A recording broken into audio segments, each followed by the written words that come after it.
It is the day before Leap Day, uh, but it is 20th February in the year of our Lord 2024. This is the Weekly Alaboom. I am your host, the ever uh, irascible undead Viking, Lance Meister, and I have B Dog with me here, the Gimp, the one and only, Oh, yeah. the Gateway Gamer. Yes, Uh, should have thought about that name a little bit more. ah, Barry. Anyway, uh, what's up, my man? What's new? What's cool? What's awesome? Not much. Fixed the dryer. If Oh yeah? What was wrong with it? the switch. I replaced everything but the switch thing. It was I when it initially happened, I thought it was one of the thermocouplers. So I said I had the back of it open. I might as well replace it all, and I did. Even the heater element, but it turned out to be the switch. Took a little bit for the switch to come in, so it was only like 10 minutes. Once I got the switch in, so that works now. Nice. I'm afraid to replace the appliances in here because I know these newer appliances are garbage, full of electronics and Well, they're worthless. not garbage. They're just They're garbage. ah. Um, I They're had not made to last at all. not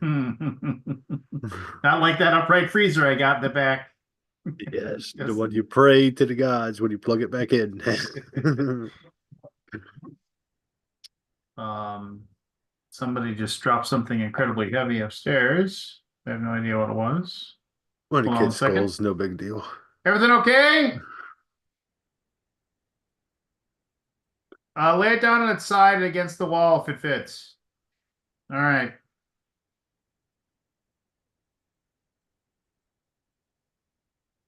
Problem solved. Rob soft. Thanks, Kabuki. Nobody gave me grief because nobody watches what I have to say. But it was fun. It was fun to yeah, it was weird. If you so anyway, I did a video that talked about the Gathering of Vikings, and I'll talk about all the games I played the Gathering of Vikings. But also I went into deeper into the whole fact that the high school near me in the town of Horace has a every single one of the bathrooms is gender neutral. It's just like whoever needs to use the bathroom, go ahead and use the bathroom. And each toilet, there's no urinals. Each toilet has its own separate room with a door you can close and you walk, and it is private. And I just think that's awesome. And yeah, anyway, so I went off on uh yeah. Um Anyway, I kind of stunned myself with how angry I got as I was talking. I don't know. So I mean, I don't work off a script. I never have, and I never will. But yeah, just one of those things. So anyway, Richard Lewis passed away, Oh yeah, I was telling Jen that earlier. It's a shame. and How old was he? Yeah, it'd be 76, yeah, I thought 76. 70s. He looked way older than 76. Not that that Towards the meant end, yeah, yeah. um he he was funny though. Uh, Very good. Um, I guess he had been suffering from Parkinson's and some other ailments, Could be. um, and like ailments that you get from being 76 years old or whatever. So, Some people, yeah. yeah. So, uh, He could have been hiding. Like my uncle died of the liver, the sclerosis. Not sclerosis. That's the back. That comes multiple with drink. sclerosis, That's the back. The other one with the liver. Drinkers get it a lot. cirrhosis of the liver. Cirrhosis. He died. He had that for 15 years and didn't tell anybody. It depends on how you want to get out. He might have had other stuff wrong with him. Yeah. Um, Yeah. But And in other D-list celebrity news, Mike Jones, the professional wrestler better known as Virgil, whose only real big push was when he was Ted DiBiase, the Million Dollar Man's. He was his valet that he would bring his money out for him. uh, And then Ted DiBiase, you remember he would always throw him to the wolves, to get beat up instead of him, and and eventually Virgil rebelled and they had a big match for the $1 million belt. And not only did Virgil like take the belt away from and won the belt, he took like the big sack of cash or whatever that the $1 million man had, and he took the money out of it and threw it into the crowd and stuff. And that was pretty much like his only big claim to fame.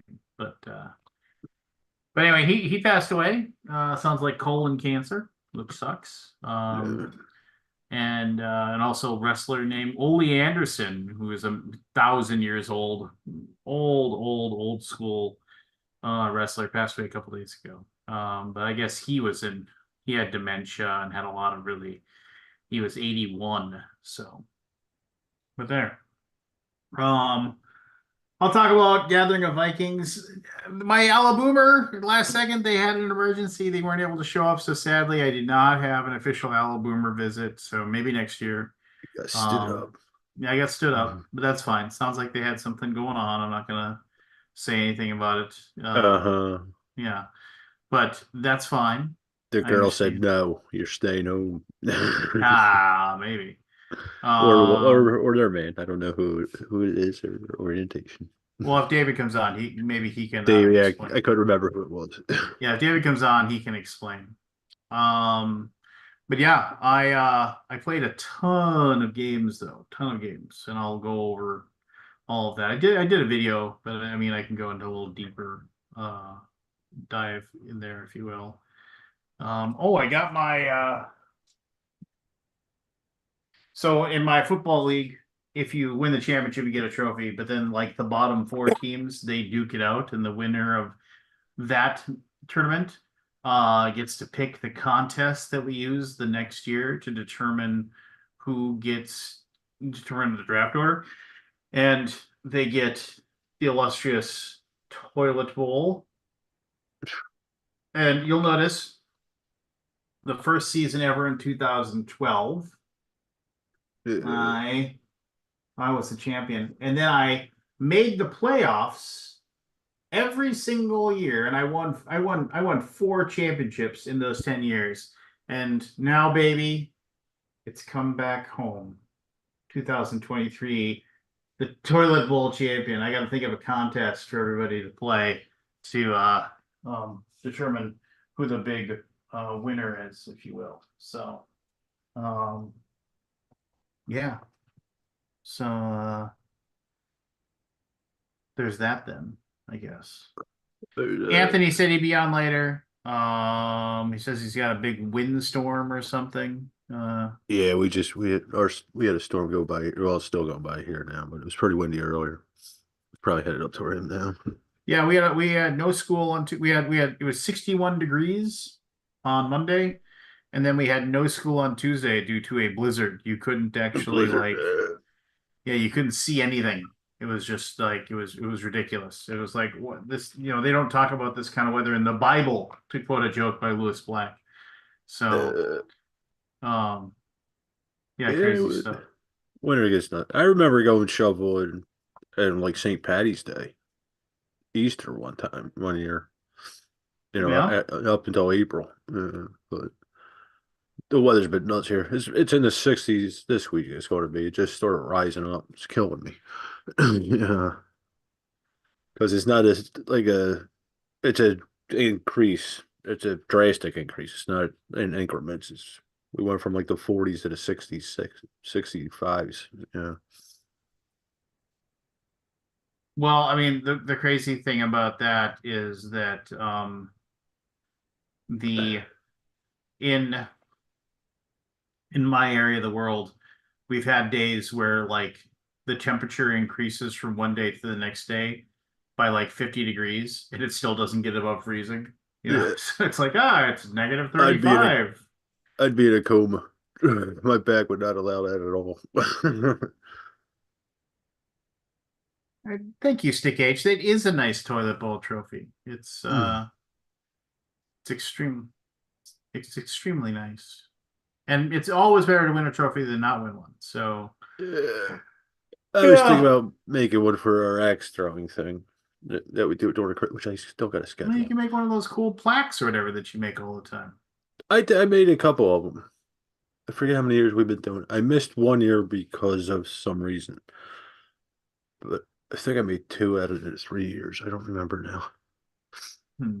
But we get a little trophy at the store every year, at the axe throwing place. Little $10 thing they get. Um, and whoever wins the night gets that. Jen did one night. My sister-in-law did one time. I think my uncle did it last year. Can't remember. But I got scheduled. I'm thinking about going to Anthony's friend over there in Jersey. It's about a half hour from where my family is. Up there in Philly, over the bridge.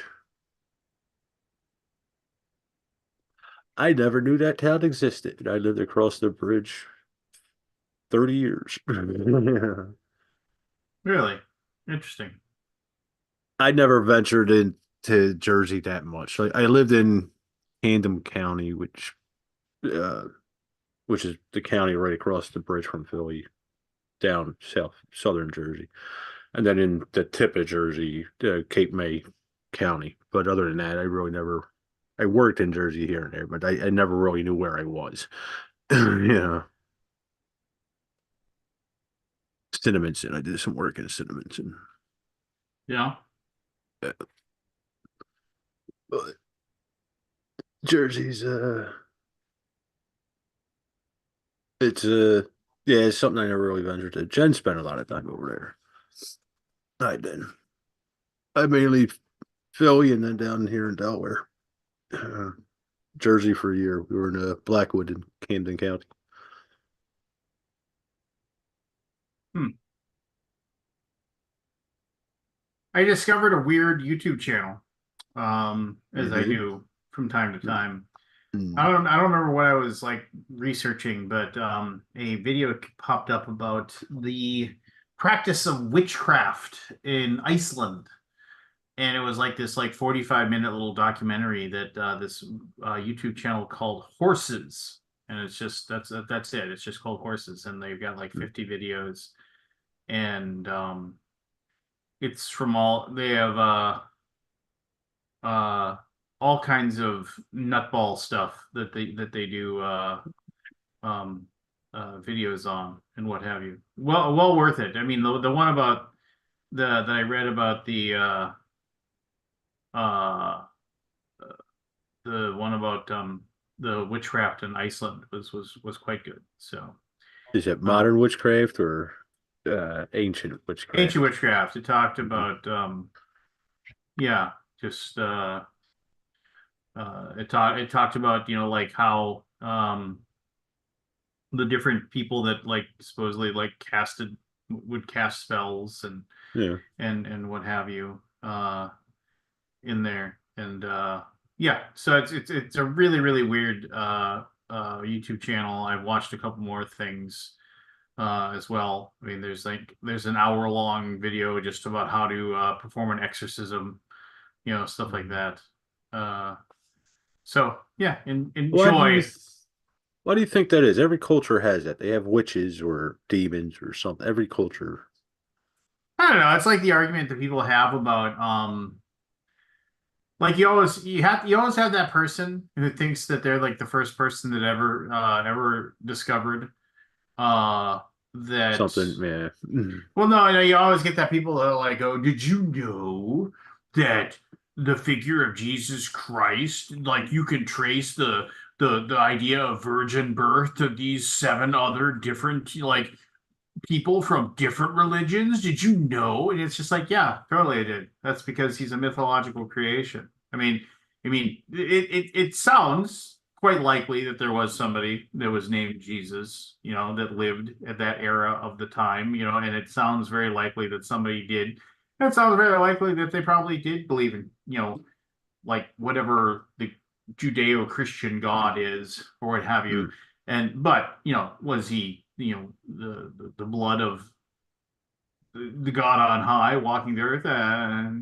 Probably not. Yeah, I mean, yeah. he's a mythological feature. I mean, that doesn't mean God doesn't Yeah. exist. Doesn't mean anything. And it becomes a really, really cool story, to tell.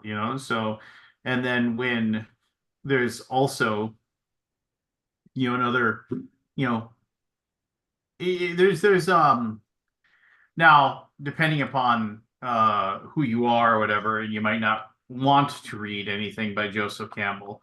But Joseph Campbell wrote a pretty good book called the Power of Myth, I believe it was, or and also like the hero's journey. Both really, really good books. Joseph Campbell might have had some I don't know. He was a product of his times, not so much like I think, I mean, I don't quote me. Um, he has like there are definitely some after he died in the 80s there I think there's a fair amount of like perception that he probably was a bit of a misogynist. I mean, not like he didn't proclaim like anything about women, not that he didn't like want them to be subdued or anything like that, but I think he did.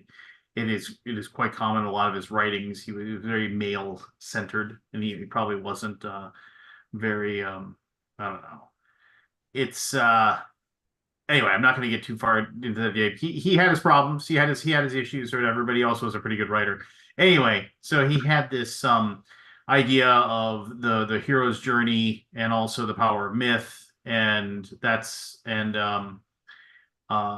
was if I remember correctly, it was either was it on BBC or might have been on PBS or something, but there was just basically these um long talks that they did between him and an interviewer where they went on and discussed uh,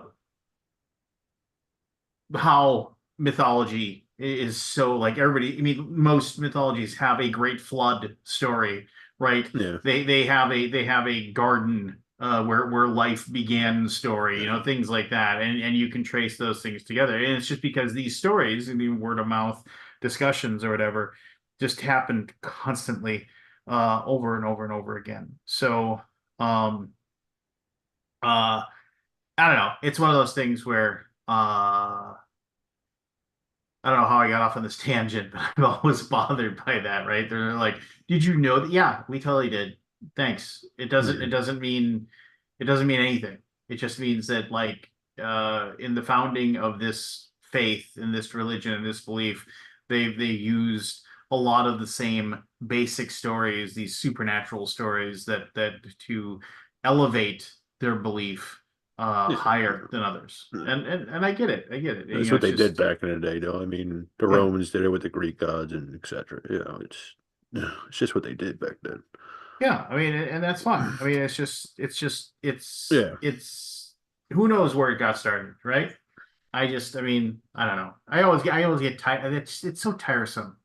I said this once, and it sparked one of the longest, and I wasn't even part of the debate.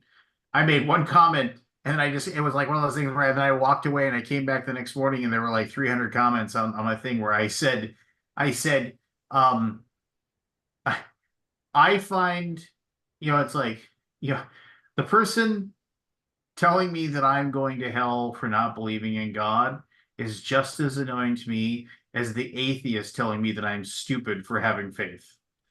And I just said that because I don't like either people. I don't like either person. Like, it's just like, Mm. and then it just turned into this of people just going at each other for like hours and hours and hours, which was a good conversation. Nobody convinced anybody else of anything, but I mean, I think people were able to. I think a few eyes got open in that giant conversation, but I don't know. It's But just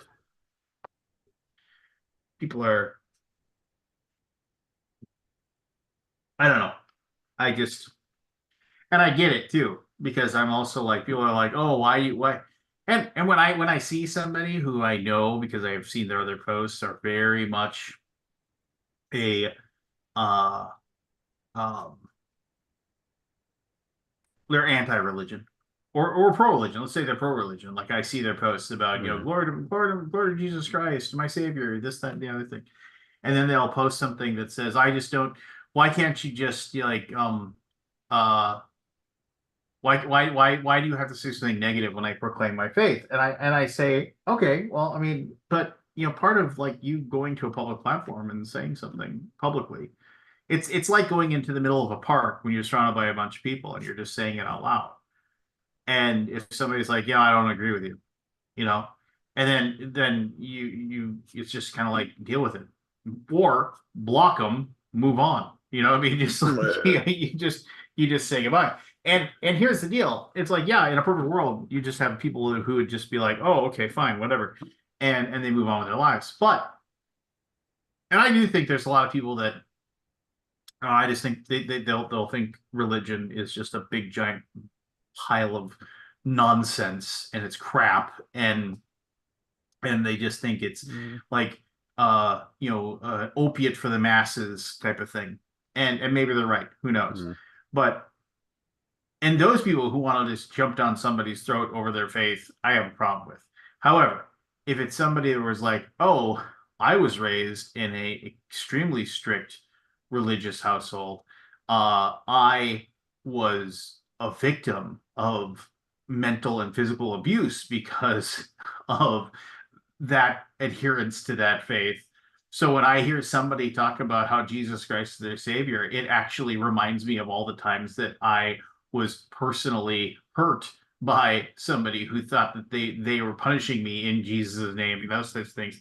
Yeah, I support that person's right to just jump down your throat and say, fuck you, because you have no mm. idea what they went through. And admittedly, that person probably doesn't do that. They don't beat their kids to sleep with the Bible. But, you know, if somebody, I'm not gonna, and yeah, maybe that person should just block that person and move on. But I don't have a problem with that person saying, you know what, cool, your faith works great for you. This is what faith did for me, and it's just like, and I still have the emotional and physical scars to show it. And I'm just like, because people just, yeah. Anyway, I'm just off a complete tangent. Thanks, Barry.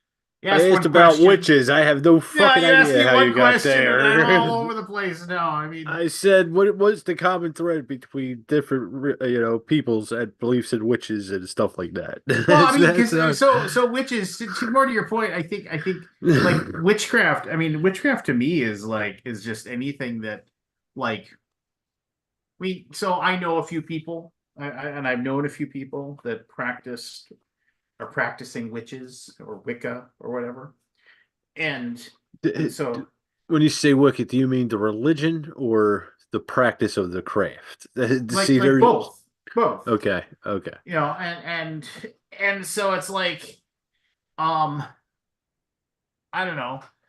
I'm of the mindset that it's just like anything else, right? I mean, I've had people tell me, "Oh, are you stressed out?" Yeah. Oh, well, hold this crystal in your hand and rub it between these two fingers, and your Yeah. stress will go away. It's like, no, it won't. It's just like Mm. all I'll be doing is concentrating on that rock, and I will be thinking about the stuff that's stressing me out. But it has nothing to do with that rock. But Mm. if rubbing that rock between your two fingers helps you, then it helps you, right? I mean, it's just like it doesn't. What was Bull Durham? It's just like he says, it doesn't matter what his reason is for why he's on his streak. He believes it, and so that's all that matters. And it's just like, and that's true. It's just like if you feel like, hey, I'm getting lucky because I'm not stepping on cracks, then you are getting lucky because you're not stepping on cracks. I don't know. You don't know. I don't know. I don't No, know. I just find it I interesting. hate superstitions. I hate superstitions because I do too. My family, I fall prey to them I constantly. don't. My family was very stupid, superstitious. The Irish in this, but. Oh, I forgot. Tonight's drink of choice is Rip It Tribute. The cheap ass energy drink, Mandarin. Mandarin and lime is it's a pretty good flavor actually. It's not bad. My son laughs because it has. That's right. If you had to guess how much B12 do you think this thing has? How much percentage of my B12 that I B12? need on any given day? I don't know.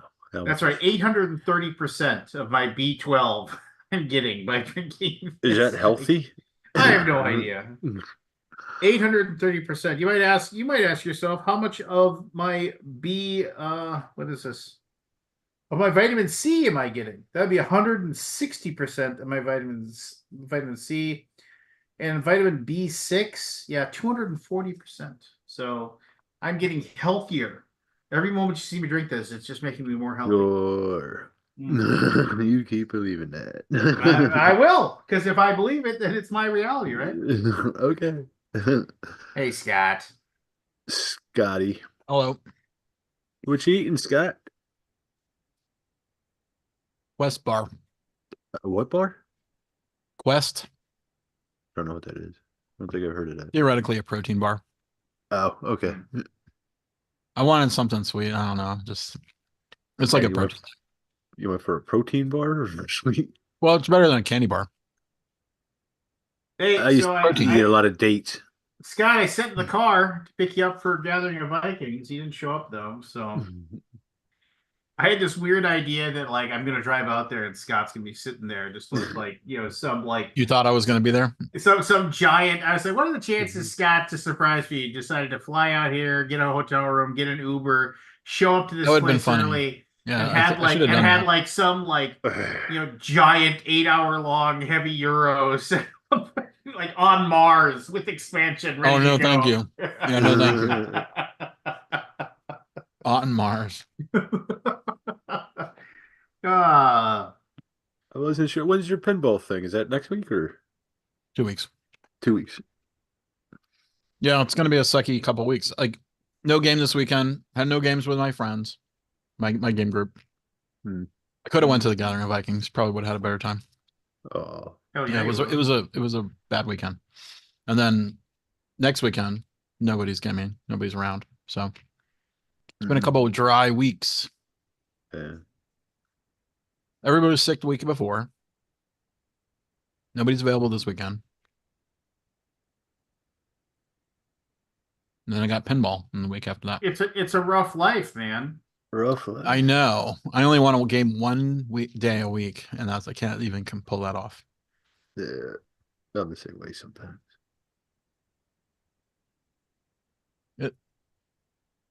This is a peanut butter Quest bar. Peanut butter, chocolate peanut butter crispy. They're kind of like not. They're not great. Yeah, none of them are. Like if you gave it to a kid, I don't think they would like it. Oh, But hell no. Oh my it's like, gosh, my at the Gathering of Vikings, it's like a potluck thing. Berkey showed up with like a ton of pulled pork. We had like pulled oh pork wow. sandwiches. It was amazing.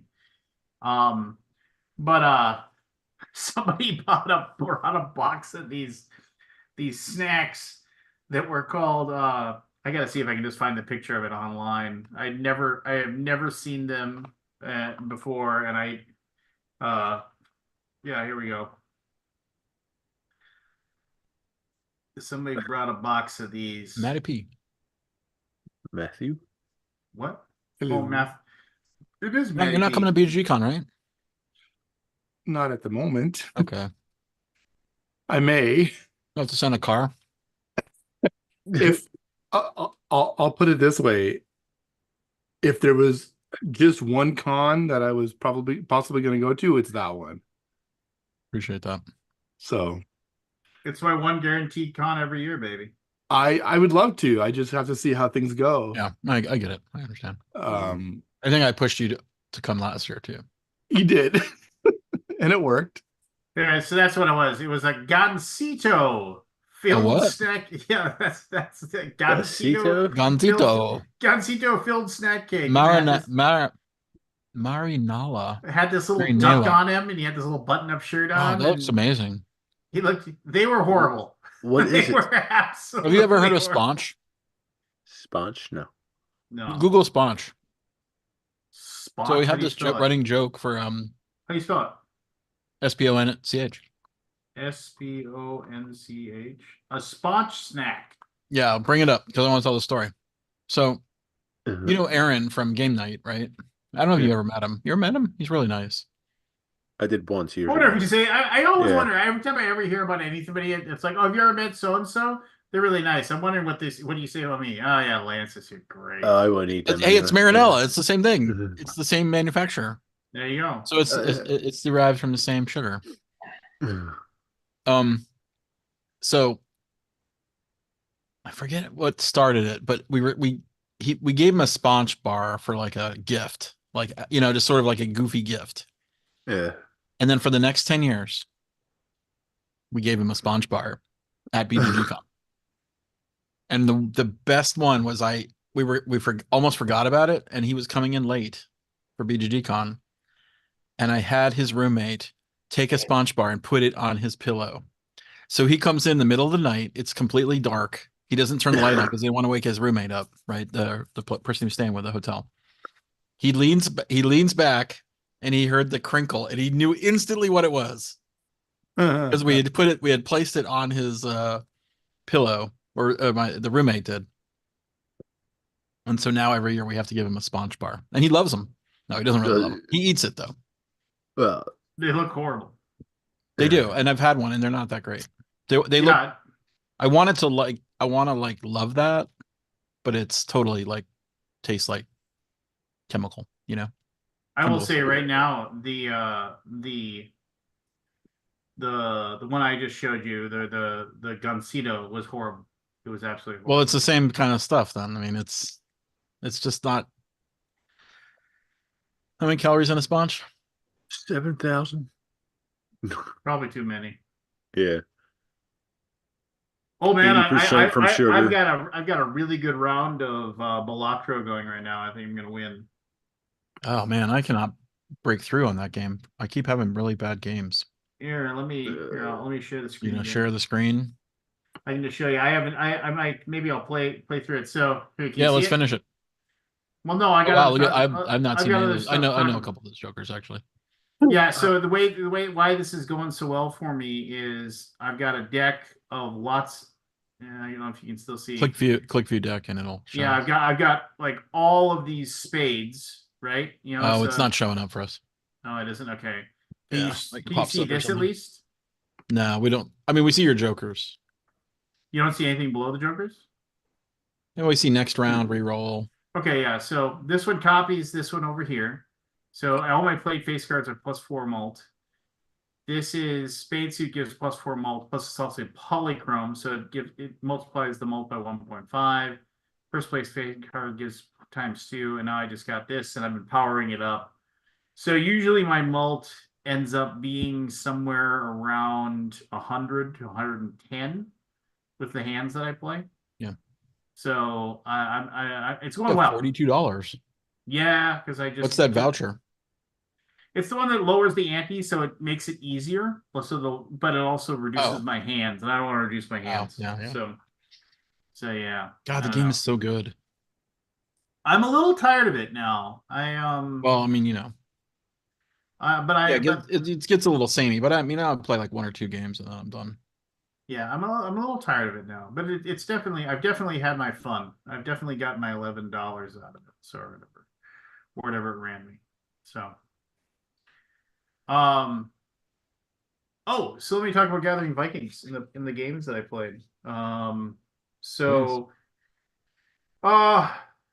I played lots of games. I'll just go over some of them. I mean, we played lots of games of Strike, lots of games of Beat the 8 Ball. I just set those up on a couple of tables, and then The what? Oh, beat the 8 Ball. And just so people could play them when they're bored, and they could just go dink around and do that stuff. Okay.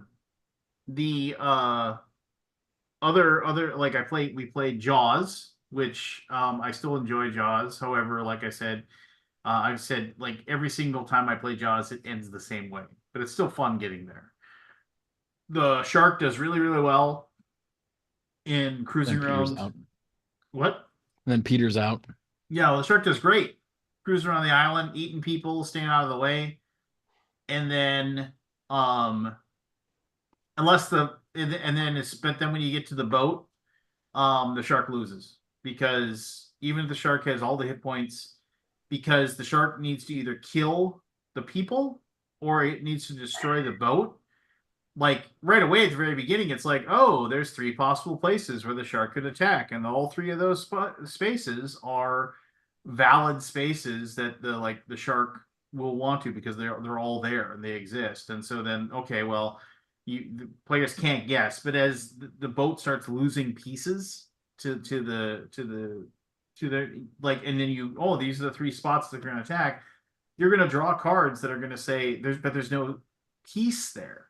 So theoretically, yeah, the shark could attack that spot to just survive again to the next round. But every single time the shark is there, it runs the risk of taking damage, and you can't heal. So you have to keep attacking the boat. So as the boat dwindles, the options for the shark dwindle as well, and then the humans can start focusing in on where the shark is and what they do. And it's just it just kind of peters out. It's still fun. It's definitely it's weighted at the beginning for the shark, and then the end it's weighted towards the humans. Yeah. So, but we had fun. But I mean, it's a fun ride. It was fun. I bet the shark wins like 1 in 10. Yeah. Because I know it definitely feels like the shark is overwhelming you, but it's against him on the second half of the game for sure. And you can do some big damage. That machete. Oof. Ooh, that machete is huge. That's why you gotta get Quint as the shark. You gotta get Quint because he's the guy.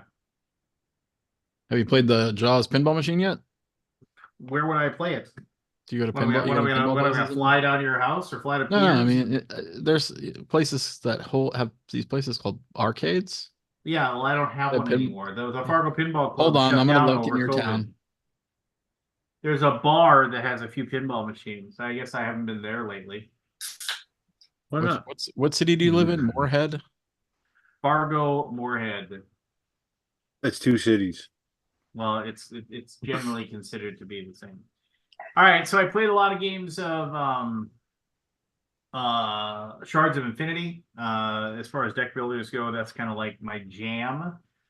There's there's just all you have to worry about is putting your buy together and your attack together. So you gotta click resources to buy cards, and you have attack to kill other people. It's very much an attacking game. Do you know a place called Brawlhalla? Yeah, that's the one place they've got that Jaws. has They have pinball and Jaws. They have pinball machines there, but it's also like I don't really like going to bars anymore. So I mean, I'm not gonna. I mean, I don't know what to tell you, Lance. well, I can just go to your house. You do have a machine in this area, and you won't do it. It's great. It's a great game. I've not gotten mine yet. It's not. Why haven't you gotten yours yet? They had some kind of manufacturing, something.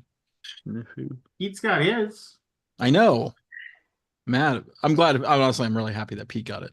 Did he was chomping at the bit, man. He wanted that. He wanted chomp. No, chomping. He's champing at the bit. Did you get the deluxe one like Pete did? Yeah. Which one? Jaws. No, the Princess Bride one's coming. Yeah, that looks fun. I can't wait to TPF, man. There's gonna be like 3 or 4 games to play, net or new. Yeah. All right. So anyway, carry on with your boring board games. Your board game. All right, so Shards of Infinity. I really like Shards. It's just fun. Anyway, Shards of Infinity. Shards. Shards of Infinity. Shards of Infinity. I keep saying. No, that's good. Yeah, I like that too. Because they want you to break the game with a combo, right? Like that's the goal. That's cool. And that's like one of the games ended like the guy was able to play like 11 cards and like was able. I'm doing 47 damage this round. That kind of thing. It's just it's meant to kind of be like that, which I can appreciate. Let's see. I played Splendor, Splendor. Yeah, it passes the time. Yeah, but the Marvel Splendor is pretty good actually. I like it better. But my son played it and he really liked it, and he's like, "Do we own this?" And I was like, "No, I don't." So I suppose I got to get a Splendor. You get the Marvel one. Is it just basically the same thing? No, it has more stuff to it. It has a little more something. All right, maybe I'll look into that. Yeah, you should get the Marvel Splendor. All right, I'll look into that one. But they also have Pokemon Splendor, but it looks very bare bones to me. I've not played it yet. There's no. So, I mean, well, there might Splendor be a is little just trick, it's but- just so simple, right? I mean, it's just Yeah. you know, no Splendor collect- Duel is awesome collect- though too. Have you played collect that? chips. Thunder or- Duel is great. Yeah, it's great. That's what I'm looking into. Jen likes Splendor again. You should play that. That one is very good. Yeah, I mean, it was like I remember I was playing Splendor, and I was like, hey, and like it was somebody else's copy, obviously, because I don't own one. And I said, if you like this, you should really, Century Spice Road, you should play that. And they're like, I don't know what that is. And I was just like, that's really weird because it's basically this with like a little more added to it. And then I was trying to explain how like Yeah, I said I this. guess so. Yeah, I mean it's on your turn. You either collect cards or you collect. You play a card that gets you stuff, or you trade. You use. I feel like Century Spice Road got a lot more something to it. Yeah, there's more to it. You gotta A little more to it. There's a little more to it. Well, and the golems is better anyway. So The I'm here for Golem is I'm great. here for the golems, right, Anthony? What? Turd for I, everything. I'm here for the golems. You had to go to you if you went to the Yes. booth. I'm here for the golems. I'm here for the golems. For those of you who don't know that reference, the at Gen Con when the Golems version of Yes. Century came out, like was it 100 copies or how many was it? Everybody went ape shit for it, right? I think they had like 100 for the whole show. It was like 25 a day. But they were Yeah. going to give away free, right? They were going to give them away for free if you came up to them and said, "I'm here for the Golems" or something. No, you couldn't buy a copy of Unless the you golem said that. version, unless you said that. Oh, that's right. I'm here for the Golems. I'm here for the Golems. I always felt like Plan B or whatever was that a Plan B game? That was Plan B. Yeah. They never had enough stuff at the shows. Yeah. Like, it was always. I remember when Azul first came out. 50 copies at Origins, and everybody's like, "Oh my god, it's the best," and it really is the best. But it was just always like, why don't you bring like 1,000? Like Wait, you probably could have sold a pallet and you brought a box. Just the way it was run, I guess. But it was every game was like that. Great Western Trail too. Yeah. Remember that? Great Western Trail Golem edition. Ooh, that would be fun. Great Western Trail is golems. I have an idea. Yeah. Idea's gone. Idea's gone. Yeah, too much work. Hey, Lance, how much work is it to reskin a game? It's a Just lot. like- Is more it? than you'd think. More Yeah. than you think. Because if you're going to go in and reskin, then you usually have to do something else. You're basically doing I mean, you do dev work too. So you do the whole thing. It's basically doing a whole game. Really? Except the rules are basically the same. Sometimes. But you have to rewrite the rulebook too. Yeah. And you're always doing an expansion when you reskin something Yeah, that's true. That's that true. wasn't in the game before. So okay, I played Campaign Trail, which is the best Yeah, you said. it's fantastic. I would play probably that. not. We should play that at BGG Con this year. You'd How long enjoy does it take?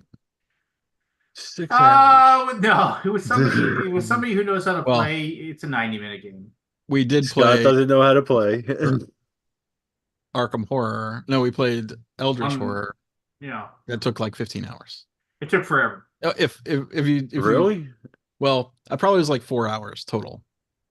But there was an 11-hour break in there from someone who left the room and never came back. Oh, you had I that. love you, player. Lance. You know I love you. So we got to play Station Fall. Did you play Station Fall? You don't have it. I don't have a copy. Otherwise, I would have. Man, that game is so good. Let me think. I'm I don't think surprised you you're still quite get talking the full- about that. I don't think you quite got the full experience there, Lance. I won. I never had to play again. I know, but you did not really get You did got. I was gonna mess with It you. And was then it was too I many thought people. twice about It it. was too many people. You should not. I know it plays up to 10 or whatever. We should not have been playing a game with 8 people. That like 6 of people who didn't know anything about the game and not had any clue what each person's winning conditions were or No, but anything like that. who am I gonna tell not to play? I don't know, but I mean, but that's a game. Like if we had played with 4 or 5, and then we said this is, and then like we had Six. taken I think like 6 is the sweet spot there. Maybe. I don't know, maybe, but I mean, I would know. I've only played it once with 9 or whatever it was. So I mean, I played it with 4 and it was great. I played it with 3 and it's great. Really? Yeah. I don't know. I maybe I'll just retire undefeated champion of all. What's the lowest it goes, Scott? 3? Lowest it goes 3, I think. Yeah, I think. Yeah. So Yeah, because 2 doesn't make sense. I played maybe. Feudality, which is a really good game from Tom Wom. But it's just Is that how you pronounce it? it Wom. is pronounced Tom Wom. By the way, it can play 1 to 9. 1? 1. To 9. That's below. Which I'm not sure how that works, but apparently it So does. yeah, there's probably dummy players or something. Yeah. I didn't like that Wom game. Really, I love it. Tom It's Wham. just Tom Wom. Did he tell you that? No, but Or you just heard him mention- I was corrected by somebody when I saw him walking Okay. through Gen Con, and I said, Tom Wham! And then the guy, his like person who was walking Wham. around with him, and then he said Wham. Yeah. So Oh. I was like, oh. And then It'd be cool if- I told him how much I liked Feudality, and he said, you did a video for my game, and you did like it very much. Tom Vassell didn't like it at all, he said. Well, so that's stuck in his craw. Yeah. Is Tom Yeah. Wom still around? As far as I know, he is. Okay. But I haven't seen him at Gen Con in a few years. But he's got to be in his late 70s at this point. Yeah, he's an elderly guy. But born But in I mean, but it was awesome. I So saw this him will be his walking around- 80th year if he's. I saw him, and he was when I saw him, he was wearing his full on train conductor outfit. Conductor, yeah. The picture on BGG, he's wearing his. Oh, really? overalls Oh yeah, and train conductor hat. he was wearing that Hey, a totally. picture of him with Feudality. Yeah, Tom and Wom so at Gamehole Con, Madison, Wisconsin, 11/2/2013. So when you basically, it's a bag thing where you reach into a bag and you pull a thing out and you get a tile and you get to place a tile on your 8x8 board, and everybody kind of builds up their little feudal land that they have, and they have all these different things that like, and you try to get little tiles that activate, and they activate other tiles as well, and they do a thing, and then after everybody does that, one person rolls these 2 8-sided dice, and the 8-sided dice cross, and they find a spot on the board, and it gets activated. And then you earn points, or it activates this, which activates that, which activates this, which activates that kind of thing. You try to build little connections, and it's just kind of a fun little. It's just this fun little game to play, and Yeah, I wanted to find the fun in it, and it didn't happen. It's just it's. I probably got to one play of with those you or things. something. Well, no, it's one of those things where if you're not hitting your marks on it, then like if you're not, it's No, like. and I'm trying to remember what I didn't like about it. There was something. So one of the things I've learned after playing it a lot is that like when you start drawing your tiles, first of all, it's weird is they had this little expansion for it that Z-Man Games made that was an extra sheet of tokens that added all these other cool little powers and abilities and dragons and stuff like that, and it adds so much to the game. And it's like, and I think they probably like made like 250 of those, and I'm lucky to have one, kind of thing. You're 'Cause if you lucky don't have, to have it. yeah, so if you don't have that little expansion, you don't get all the extra cool tiles to add to it. I mean, one of the things I learned when I play it is that like I look and see where other people are placing their stuff, and I try to place my stuff around the same stuff they have, because then if the die rolls miss us completely, then everybody missed completely. And there, whereas like, so I'm not feeling like, like, and I know it kind of goes against the grain a little bit, but like if both you and I get to activate the same spot, then like we're both kind of churning our engine during our thing at the same time. And then I don't have to worry about, oh, you hit your things and I can't get anything going on my end. And if you have a situation where you can't get anything going on your end, you like are definitely feeling like you're just trudgery, where it's just like stuff isn't I happening. wonder if I did play it. I remember. I mean, it's kind Not of ringing like a bell now. Like I'm looking at the art and I'm like, I don't remember it now. it's kind of like every game of Terra Mystica that I played, where everybody else builds next to each other, and nobody builds next to me, and I got nothing going on. Yeah. Yeah. So anyway, so I enjoyed that. He likes my phrase, find the fun.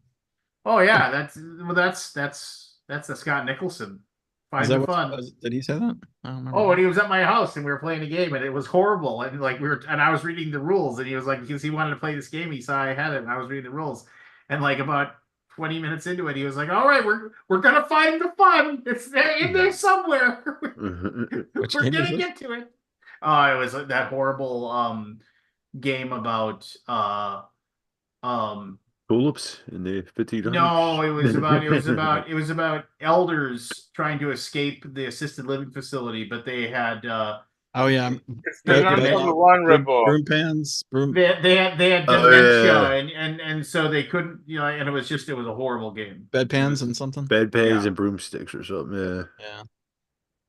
The game Joel, I he remember said Joel got he really he pissed threw off about away. that game. Well, because His mother or he's had some or his well, yeah, somebody. he has Yeah. very important people that suffer from Alzheimer's, you know, and so Oh, it made he a fun was- of Alzheimer's. Well, basically, it was making The fun of game the was, fact yeah. the old people didn't know where they were and Oh. couldn't remember and things like that. So he just threw the game away. He didn't donate it, didn't do anything. He just threw it in the garbage. All right. So I played Burke's Gambit, which was published by WizKids, designed by Rob Yates, who's no longer with us. And from what I've heard, I've never met the man, but when I heard he was a really awesome dude. So it kind of makes me sad. But I need to play that one again. I had played it once at a convention, thought it was cool, picked it up at WizKids, and I hadn't played it again forever. And then I finally brought it, and I was like, I want to play this and learn it. It is basically it is a secret role game where it is ostensibly, I'm guessing, like the guy when the creator of the game based it off of the idea of Burke trying to get the person that has the alien inside them back to Earth without anybody finding out. And it's like, so that's the idea behind it. So like, what if they actually everybody made it back on the ship and the ship's heading back right now? So each person gets a card that tells them whether they are infected or not. There's only one person that's infected, and nobody knows who that infected person is. Then each person gets a card that tells them whether they are a good guy or a bad guy. The bad guys want to, and sometimes there'll be one bad guy, but like the bad guys want the person to make it back to Earth because then they can extract the parasite and you know, use the Wayland Yutani Corporation can use it for whatever nefarious purpose they have behind it. The other people have to figure out who the person is that has the parasite, and they need to jettison them from the ship. And basically, you can attack and you can kill people in the game. If you do that, they're out of the game. And then when that happens, the like I forget how it works, but like basically, if they actually if they show their card, and if they're the parasite, then everybody throws their parasite card into the middle. You remove one that isn't infected, you shuffle them up, and everybody gets those cards again. So the parasite, you can't just kill a person, but you can dwindle the numbers. You can look at other people's like depending upon you reach into a bag, you pull out a die and you roll it, and the die you either play the die or you reserve the die, and then you can play the die that you reserved in your next turn if you want to. And you can look at the people next to you, what they have, but you can't look at their rolls, but you can look to see if they're infected. But if you tell everybody that Never they're heard of this. infected, yeah, it's like, but if you tell people that they're infected, like if you're the good guy, you don't want to, like, and you know somebody's infected, if you just say that's the infected person, we need to like do whatever, then the bad guys will just kill that person, and then to get the parasite shuffled around again, so they'll know. And also, so there's a lot of That sounds pretty cool. depth to I'd it. play There's a that. lot of depth to it that like we didn't really because my buddy Craig, we got to the end and he was just like, I have no knowledge, I can't figure it out. And then I started working through the logic problem of like, okay, I know I'm a good guy, and I looked at this person next to me and this person next to me, and neither of them are infected. And then the person one step to the right also looked at this person and said that they weren't infected. So now I'm believing that that person's still a good guy, and they said the person next to them isn't infected either. So you start working that knowledge out, and then you start figuring out if anybody's lying or not. And then each person has a role that has like a one-time use ability that during the game. Game takes about 15 minutes to play. You know, Do it's you not long. remember? Oh, that's yeah. Bring it, dude. Bring it. Yeah, I I mean, don't know if it's in the BGG library or not. Do you remember Panic Station? I remember Panic Station. Yeah, How the designer said you have to play it a certain way, and then it works. I wanted to love that game so much, and I couldn't. Yeah. It was not good. It No. was just not well thought out. I mean, it was thought out, but it was not. It was not debugged. when It had lots of little problems. David Oslus, in Yes. defending his game, said you need to play the game the right way, and then it's fun. That's what he said. He was like, "Well, why don't you have What's the rules?" right way? I don't Yeah, remember that. and he was very adamant. Oh, I know. And Darker Darkest, I wanted to love that game, but apparently that's not. Has he designed anything recently, David Oslus? Oh, let's go find out. If only there was a site out there that could tell you. Or at a website. There's a website. He's busy writing letters to people. He would write letters to people that didn't like his game. He would write these like long, He did long Dreamscape. letters. Yeah, Dreamscape. When was that released? That was 2020 or 2019. And then he did Gatekeeper in 2021 and Twin Star Valley in 2024. So he does have a game coming out. If not already out. He's a very nice guy. Oh yeah. I'm not it was just he'd like to argue on the forums. And he did Rogue Agent. Anybody play Rogue Agent? I did. I think I did. I did, and it was not good. Man, Panic Station there in 2011. That was his first game. 1,000 years ago. So I'm trying to remember what else did I 1,000 years play that I can't. I'm trying to remember. I'm trying to remember what else I played. If I'm missing anything. Ibuki Kid says your game Burke's Gambit has flaws. Well, all games have flaws, but Do you look past them? I guess that whole Panic Station thing is just a hard system to pull off. yeah, I mean, Did you ever play The Thing? Is that any good? What's the Who Goes offshoot There of that? one Who Goes is There? not very good. Man. But the actual Unfathomable. the print and play one that the guy posted on BGG is fucking fantastic. It is an absolute shame that nobody ever like made that Licensed it and oh no, I mean like if you want a good goddamn game, go snag that because that's really good. I mean, Unfathomable is good. We played Unfathomable. That's a Battlestar Galactica. I mean, Battlestar Galactica is pretty good. Yeah, but we played Unfathomable. I had to play that one. That was good. Let's see here. So yeah, we played Unfathomable. The Cultists won. Really? But the hybrid the ship crashed too soon, so the hybrid guy drowned as well. Yeah, he wasn't able to make it. Played Apiary. I thought that was good. I enjoyed that one. Put that. Yeah, I mean, I never have to play that? it again, but I mean, I enjoyed it. It's a one and done for you. It was a one and done for me. Is it a But worker? most games are, and nobody should ever like read into that for anything because I mean, Right, but if something is special enough that you want to play it more than once, that's the one you want to look at. yeah, my buddy Chris Coolish showed up and he had the whole Aliens that the 2022 or 2023 Aliens miniatures game. Oh, okay. It's like I forget what it's called. Upper Deck.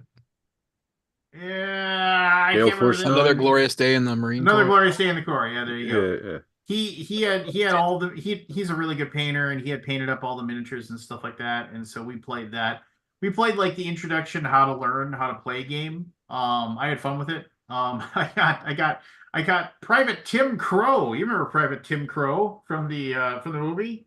Do you remember? No, you don't, because he had one line, and he was the guy Is that he the guy aliens. that got arrested or like got arrested for No. That was James Remar, who was Oh. originally supposed to be Hicks, and then whatever. But no, Private Tim Crow. If you know your aliens scenes, Private Tim Crow is the Marine that gets killed when all of the ammunition that Private Frost has is set up blaze, and he's trying to reach over and grab the ammunition before it explodes, and it explodes and kills him.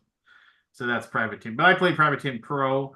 I don't know. I mean, like it was fun. I mean, it was fun for a little miniatures game where on my turn, activate my guy, move him over to this spot. And it had some cool little things going on as far as the way the deck worked. It was pretty cool. So like you had this giant deck of cards that in order to do certain things, like you would take cards off the top, like, oh, I want to activate my gun so I can kill an alien. There's no dice, like there's no like, oh, did I see if I hit? It's like, oh, I want to activate this to see if it works. Okay, I'm going to kill an alien now with this. Okay, I want to activate, so you have to take like 3 cards off the top and just put them to the other side. And then if you want to use the grenade launcher as well, that's another 2 cards. Put it to the side, that kind of thing. And then blew up these aliens, killed these things with them. Now, when you take them and move them off to the side like that, they stay like face down. But then all of a sudden, then on your turn, you draw cards to have a hand of cards that have different abilities. And cards can have bad things that happen or events that can happen and things like that. But in order for if that deck ever runs out of cards, and then you lose. And so you have to actually do like a rest action to take the cards that are in that other deck to fold them back into the deck and get them. So like there's like kind of a push-pull thing going on with activating and like trying to figure out what you're going to do. And then there's like a randomization of where the aliens come from and stuff like that. So it's pretty intense actually. Like there's this thing where in the scenario we had to get into this one room to like grab this like it's a MacGuffin. You need this thing and you need to bring it over to this computer terminal. So we is this sent. Upper Deck or is it the Gale Force 9 one? I don't know who published it. I think it's Gale Force 9. And so the person that went in there, like they had the presence of mind to use the thing where because there's a ceiling grate that the aliens can come out of. So they had a card that allowed them to put a barricade, like basically weld the thing shut, and then grab the MacGuffin. And then like while they're doing that, my Private Tim Crow grabbed the MacGuffin to like drag it back over to the computer terminal. But then the aliens actually like through a series of bad rolls like burst through the ceiling and just like and there's actually a pretty cool thing where you use these little blips like boop boop motion detectors where like and then the blips actually are on the board and they move. But when you finally see them and interact with them, you flip them over and it tells you a number of 1 through I think 5 of the number of aliens that blip represents. So this thing bursts through on Vasquez. We flip the thing over, it's a 5, and they just rip her apart. Just like gone. Just like So I mean, there's things like that are kind of cool. There's actually like scenarios where you actually go through the entire movie, and then also the deck is important for that too. Like certain things will happen depending upon what you do. So it's one of those things for me. It was like he's like, oh, we should like get together and like go through the scenarios sometime. And I was just like, I don't think so. Is it one of those games where you have to assemble the minis? Yeah, and he put them all together Yeah. and painted them. So they look all amazing because Chris. That's is what really turned good. me off of the game. Yeah, I Yeah. want to just get up and go. I don't want to make anything. Well, and the thing is I that thought it was I a mean, it little looks great. expensive. I What remember. I just stinks- don't want to. what stinks about the aliens is that it's like the aliens have the big alien tail. And if there's like more than like 3 in a room, there's no way for you to get them in there because those tails go like way behind them, and so you're like kind of jamming these aliens in the spot. So they look cool, but functionally speaking, just kind of Pretty plastic. yeah, not the best. But they're super cool. And then Fantastic plastic. Purdy. let's see, Plastic. we played Saturday night. We played a D&D session for our campaign. That was fun. Just getting through, and we played. So I won't bother you with telling stories while playing D&D, but we definitely went through and played. Now, the one game I kind of waited to the very end, and we played Return to the Dark Tower. Yeah. And I precursed this by saying everybody has different experiences with games all the time. I have never been so bored in my life playing that game. And I've been told since that it's quite possible that the people that I was playing with were probably making it way worse than it is. But I have never felt so not interested in my cooperative teammates' turns. And totally not a part of anything they're doing. And then when it was my turn to do things, it was like my thing was completely like out of part. And it was just like, and waiting like 10 minutes or more between turns, just sitting there waiting for, I got a dungeon to do. Great. I'll be right here. Yeah. By the way, that takes like 10 minutes to do a dungeon. Yeah, and I'm just For one watching person. that, and I'm just sitting there, and they're Yeah, like, it's- "Oh, I lost some warriors in a room. Super." I was just like, I mean, the presentation of that game is fantastic. amazing. It's The next way level. how they programmed that tower to, like, keep the skulls in and spin around and spits them out and everything like that, and how it Yeah. elevates all those things. I had a friend who was like, I really want to play Dark Tower. And then we were like, oh, okay. But then I was also like, somebody had said, you got to play this Rolling Heights game, and it's really fun. And I was like, and so this guy had started John telling me DeClaire? about the game. What? John DeClaire. Rolling Yeah. Heights. And I was just like, and I know John, and I for the most part, I've liked his designs, and I really wanted to try Rolling Heights. And then they were like, and then the other guy, there were three of us who were going to play Rolling Heights, and then the other guy was like, I really want to play Dark Tower. And I was just like, we've already got the game like set up. I'm like, and it's just like, well, and I was like, how long does the game of Dark Tower take? And the guy was All like, day. so I he- replayed an entire Saturday, which is like 12 hours. I mean, like, so here yeah, comes, I mean, that's so long. here comes the lie. He said, "Oh, I mean, after 1 I hour? teach," he said, I mean, it'll take me about 15, 20 minutes to kind of teach you, but then maybe 2 hours." I was like, "Oh." Maybe like I 6. I was like literally just like, "Oh." I was like already not like looking forward to 2 hours, and like, but then my friend was like, "I just really want to play." And I was like, Where were you at "Fine." 2 hours? Do you remember where you were? Like Fine. 2 hours in? Would you each take I one don't turn? know. Around 2 hours was when I was like just mind-numbingly staring at my phone, texting my wife, telling her how bored I was at my board game weekend, which is the last thing that she wanted to hear me say, as I was not at home. This was on the Saturday? Yeah, and I was just sitting there, and I was just like, and that's when the guy was teaching you, "This not your type of game, is it?" I was like, "No, it's just, I mean," I said, "I've been waiting 20 minutes and I haven't had a turn." I was just like, so I mean, and I don't. He's like, "Oh, well, you could ask him how he could help." I was like, "He's on the other side of the board." "Oh, what?" I kind of go, "Rah, yeah, get him." I was just like, Yeah, it's not easy to co-op in that game. and I just sat there, and then we won. And he said, "Oh, this game's so tough. It's like you never win." And then we won the whole thing. And here's the Really? here's the Wow. rub. Here's the rub. After nearly 5 hours of gameplay, we win, right? And he was like, "Well, when I thought it was 2 hours, I figured because we'd lose that quickly." And I was just like, I was like, You guys were too good. You should have rolled I worse. was never Should have rolled worse. Isn't it dice rolling? uh I can't remember now. no, you I think when you that, when you for when me, you I have like a when you have a challenge, you basically you have to, like, you get items and whatever to, like, basically power up your hero to, like, give them bonuses that when you do certain things, like, oh, Oh yeah. I'm going to do melee, so I need melee bonuses, and that's like why you have to go. And so then when you go and fight the thing that you need these bonuses for, you use the app where it's like, oh, you need to select 3 of these cards, and you select these 3 cards, and then those are these 3 challenges you have to defeat. How do you defeat challenges, you may ask?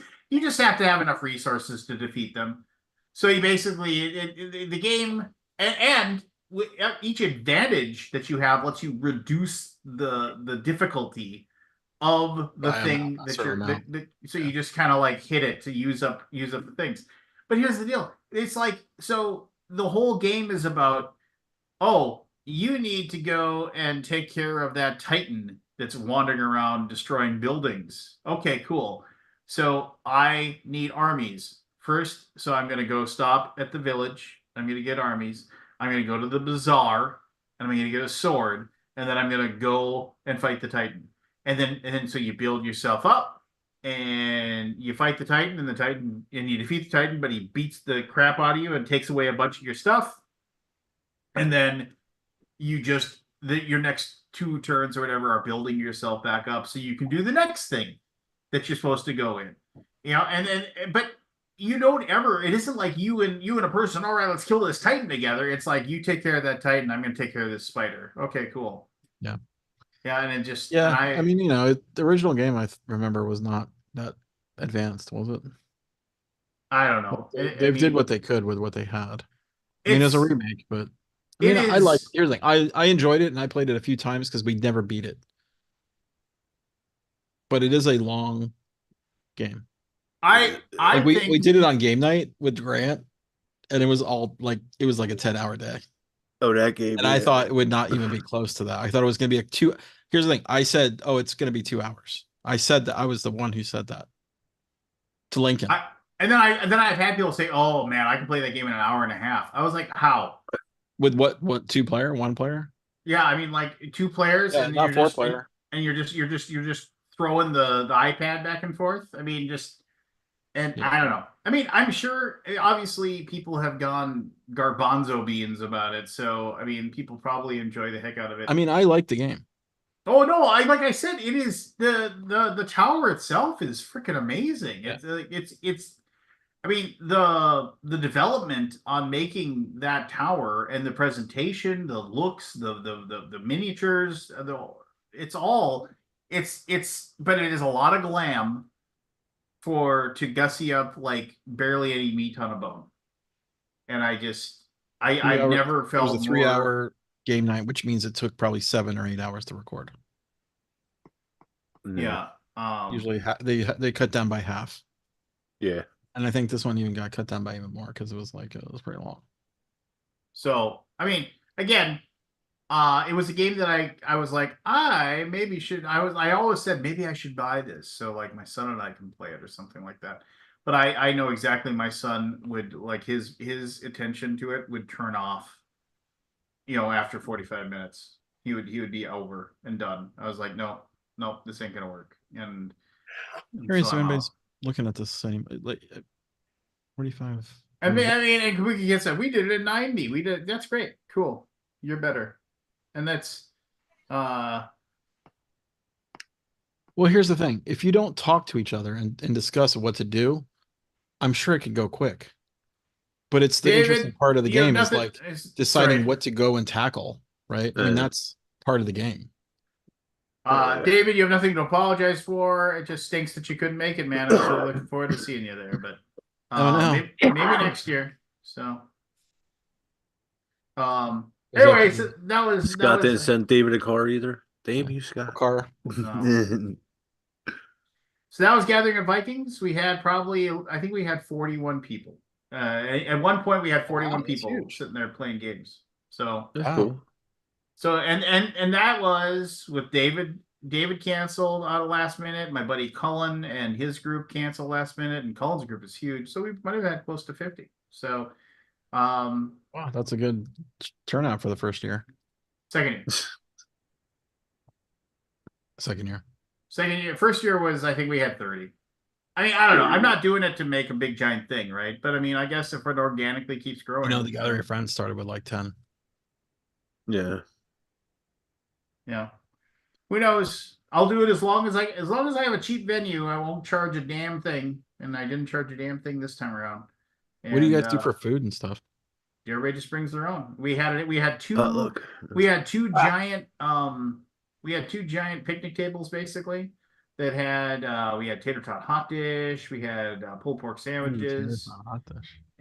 We had like somebody brought a bunch of sandwiches. Somebody brought gancitos, you know. I mean, lots. I mean, there was a lot of there was a like basically one of those like charcuterie trays that you get at like Aldi. Charcuterie. Yeah, like just like one of those things with like cheeses and meats and olives and stuff, you know. And, and just Charcuterie.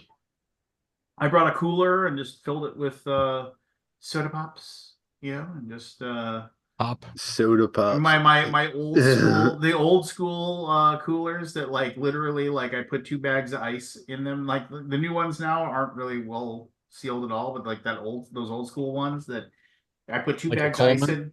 Yeah, an old school Coleman, 2 bags of ice. The first, and they weigh a ton. But For the metal ones? oh yeah, but I put 2 bags of ice in them on Friday, and I still had ice Sunday at 4 o'clock in the afternoon. Wow.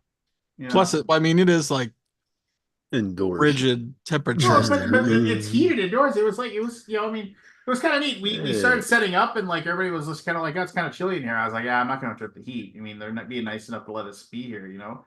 And then like the guy who owns the place, he came in, and it was 50 degrees outside, you know. So Balmy. he said, he's like, "Aren't you guys cold?" And I was like, "I didn't want to touch your." And he's like, and he just walked over the thermostat and you know pumped it up, you know. So that was really kind of him to do, you know. So it was just kind of like, since it's a wedding venue place, we were still playing games on Sunday, and they had to show the wedding venue place to a couple that were looking at possibilities. And I was like, "Do you want us to clean up?" And they're like, "No, it's no big deal." But me and my son did. We swept up and like, you know, basically all the tables that weren't being used, because Sunday there was only about 12 people there.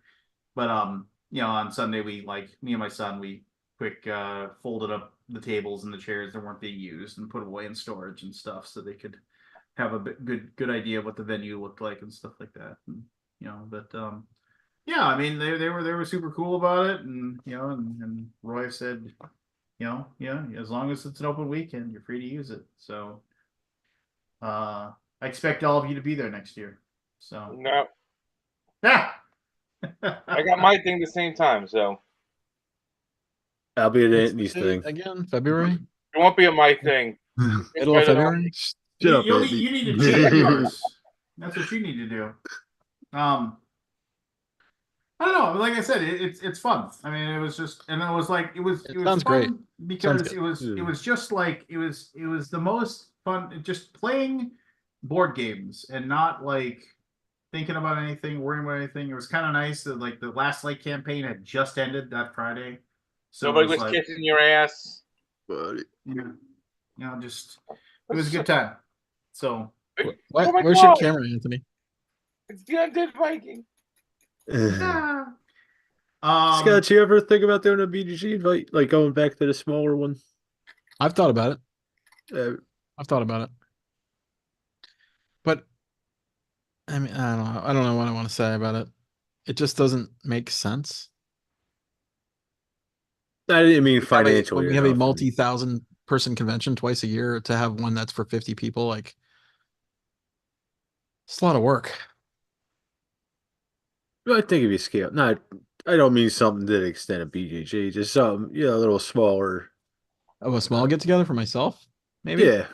Yeah, I thought about it. you know, friends of yours throughout the BGG universe. I've thought about it. I think I'm lazy. Oh, we know that, Scott. Yeah, Even doing something small is yeah. I mean, a lot of work. The first BGG con. I mean, you know, that was me and one other person, and man, I was so tired. I apologize. And this was when I was 30. So, My thing is only 13 people. 25 years ago. What's up? My so thing is only 13 people, but it's like wrangling cats. Yeah. Trying to get things to organize. I don't know. I'm not sure. So I apologize. I kicked the hornet's nest in your Board Game Geek Facebook group. They're I know what you're talking about. I'm Oh not no. looking at anything. Did Somebody you have like somebody a big somebody bubble? posted something about is it okay to release 300 to 500 copies of a game publicly at Gen Con before backers see their Kickstarter You know, I copies? thought twice about approving that. And then and This was only like a couple hours ago too, right? so I was showing Christina Sutherland how to moderate. She's gonna help us moderate. I proudly have the top I comment. need to go woman. lock this thing now. No, I said no, they should not make money and go out of business. Said every backer who can't see any further than their own needs. With and then people have chimed in to say that Oh, hey, it's right on my wow, this thing's on fire. 344 comments in less than 3 hours. yeah, but I'm the top comment, baby. Are you There the you top? go. Well, it's not my. You're so salty. Yeah. So salty. Oh my gosh, do I have to read all this? No, it's an ongoing Oh, I thing. see. It's- No, they should not make anybody go out of business. So every backer can't see it for them. You have 19 replies there, Lance. Oh, I know. It's not even me. It's like like somebody else said something about. Well, I don't even know what it was. They started. I mean, talking here's the about, thing. Put Matt on it. I am against. I mean, here's the thing. If it's like life or death for your company, sure, save your company. But if it's not, you just pissed on the 500 backers that bought the game. Yeah, I mean, that's In my a fuck opinion, you to and the I have people. told you this, Yeah. my feeling about it. I know Yeah. you guys are against that or different.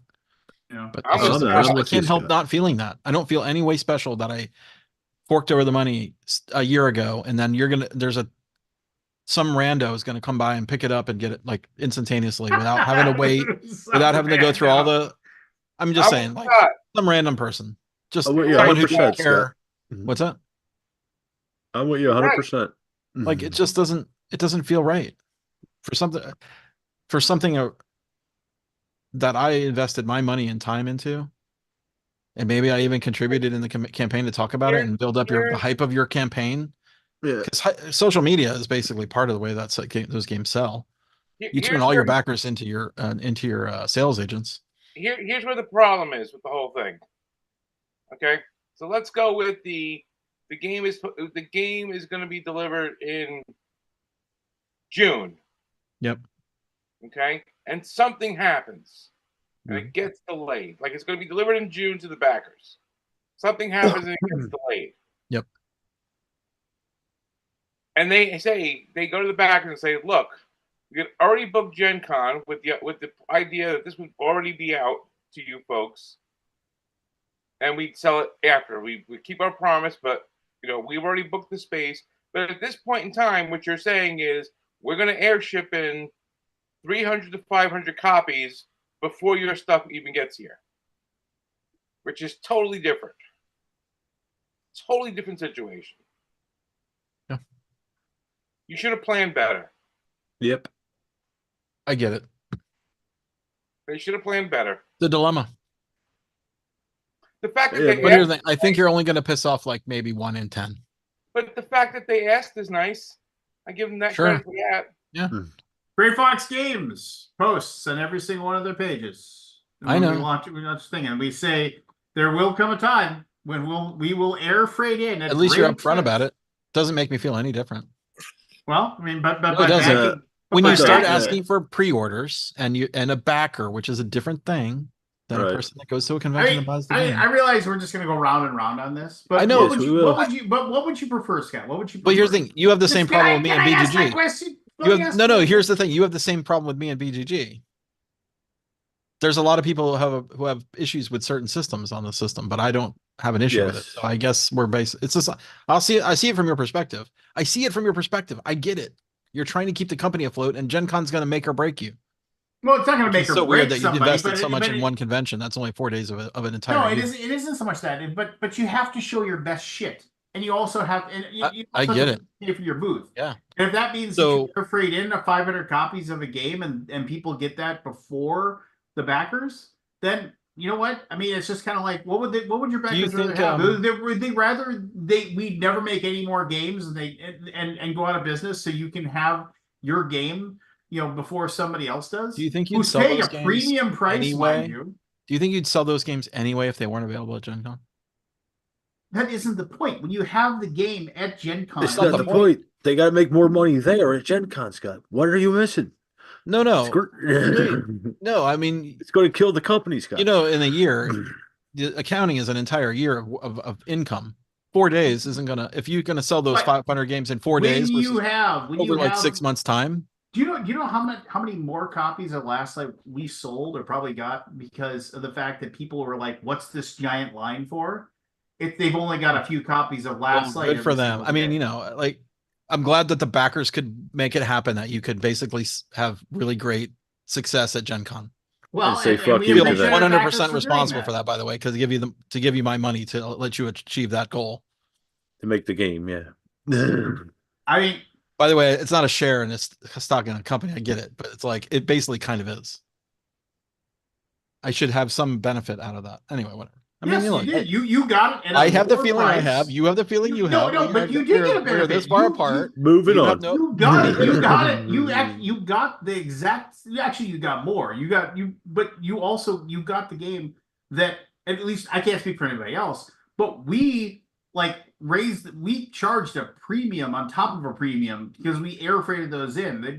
They paid for that air freight to get those games there. So they paid way more than you did for that game. So yes, you did get something You special. didn't give You me the got it at a option to better airfreight my price. game in, and I could pay more. So why Well, not make give me the that? you know option. what? If Yeah. you want to run that You- deal, I will air freight you a copy. Why make that a stretch goal? Just being your devil's advocate here. I Lance. know you are, but I'm going to call you out on it. If you want to pay like whatever it is, I mean, if it's $80. a game like Last Light, I would pay like Okay, twice as hold on, much hold for on, that hold game. on, hold on, hold on. This is Hold on. all a moot point. Yeah. Because do you really think they're going to sell 500 copies of Nestlings at Gen Who Con? knows? Who knows?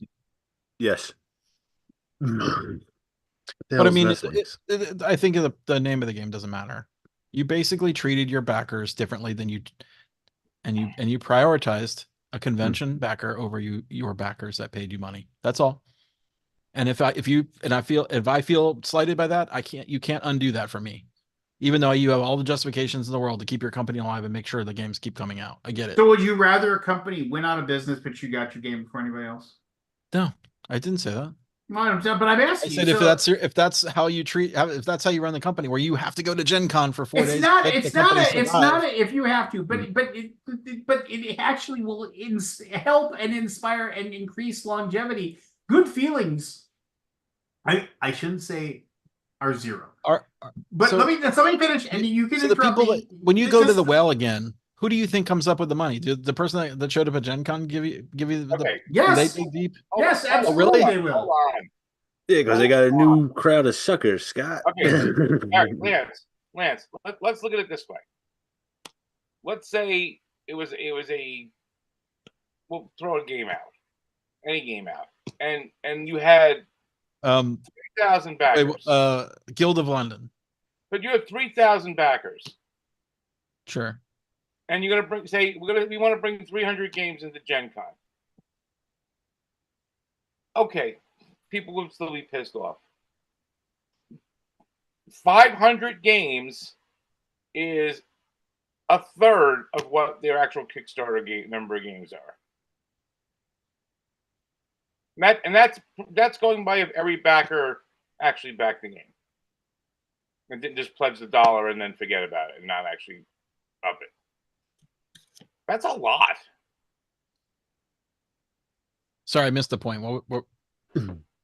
I missed a logical connection. Where are you trying to say? My point is, you're going to bring 500 games and you're going to have 70. You're talking about the pissing people off. Yeah. If I got 8,000 people who back my project and I piss 200 people off, I'm not dying on my next project. But if you're going to piss off a third of your 1,700 people, next time you do a project, you may not fund as well as you did before. Yeah. I mean, I have a bad memory with all this stuff. I probably wouldn't know and wouldn't remember, there's definitely somebody who will remember. Yeah, Who backs only like 5 games a year. Are they going to come back to the one that didn't give them the game, and they send all their stuff to Gen Con first? Yeah, They didn't give it to you. 770 backers, $119,000 pledge. Oh, you're talking about the one that we're talking about, the game we're That talking one we're about. talking about. Yes. Okay. How many is it again? They had 1,770 backers. Okay. 308 of those pledged for $1. Okay. So let's say 1,500 just for argument's sake. Okay.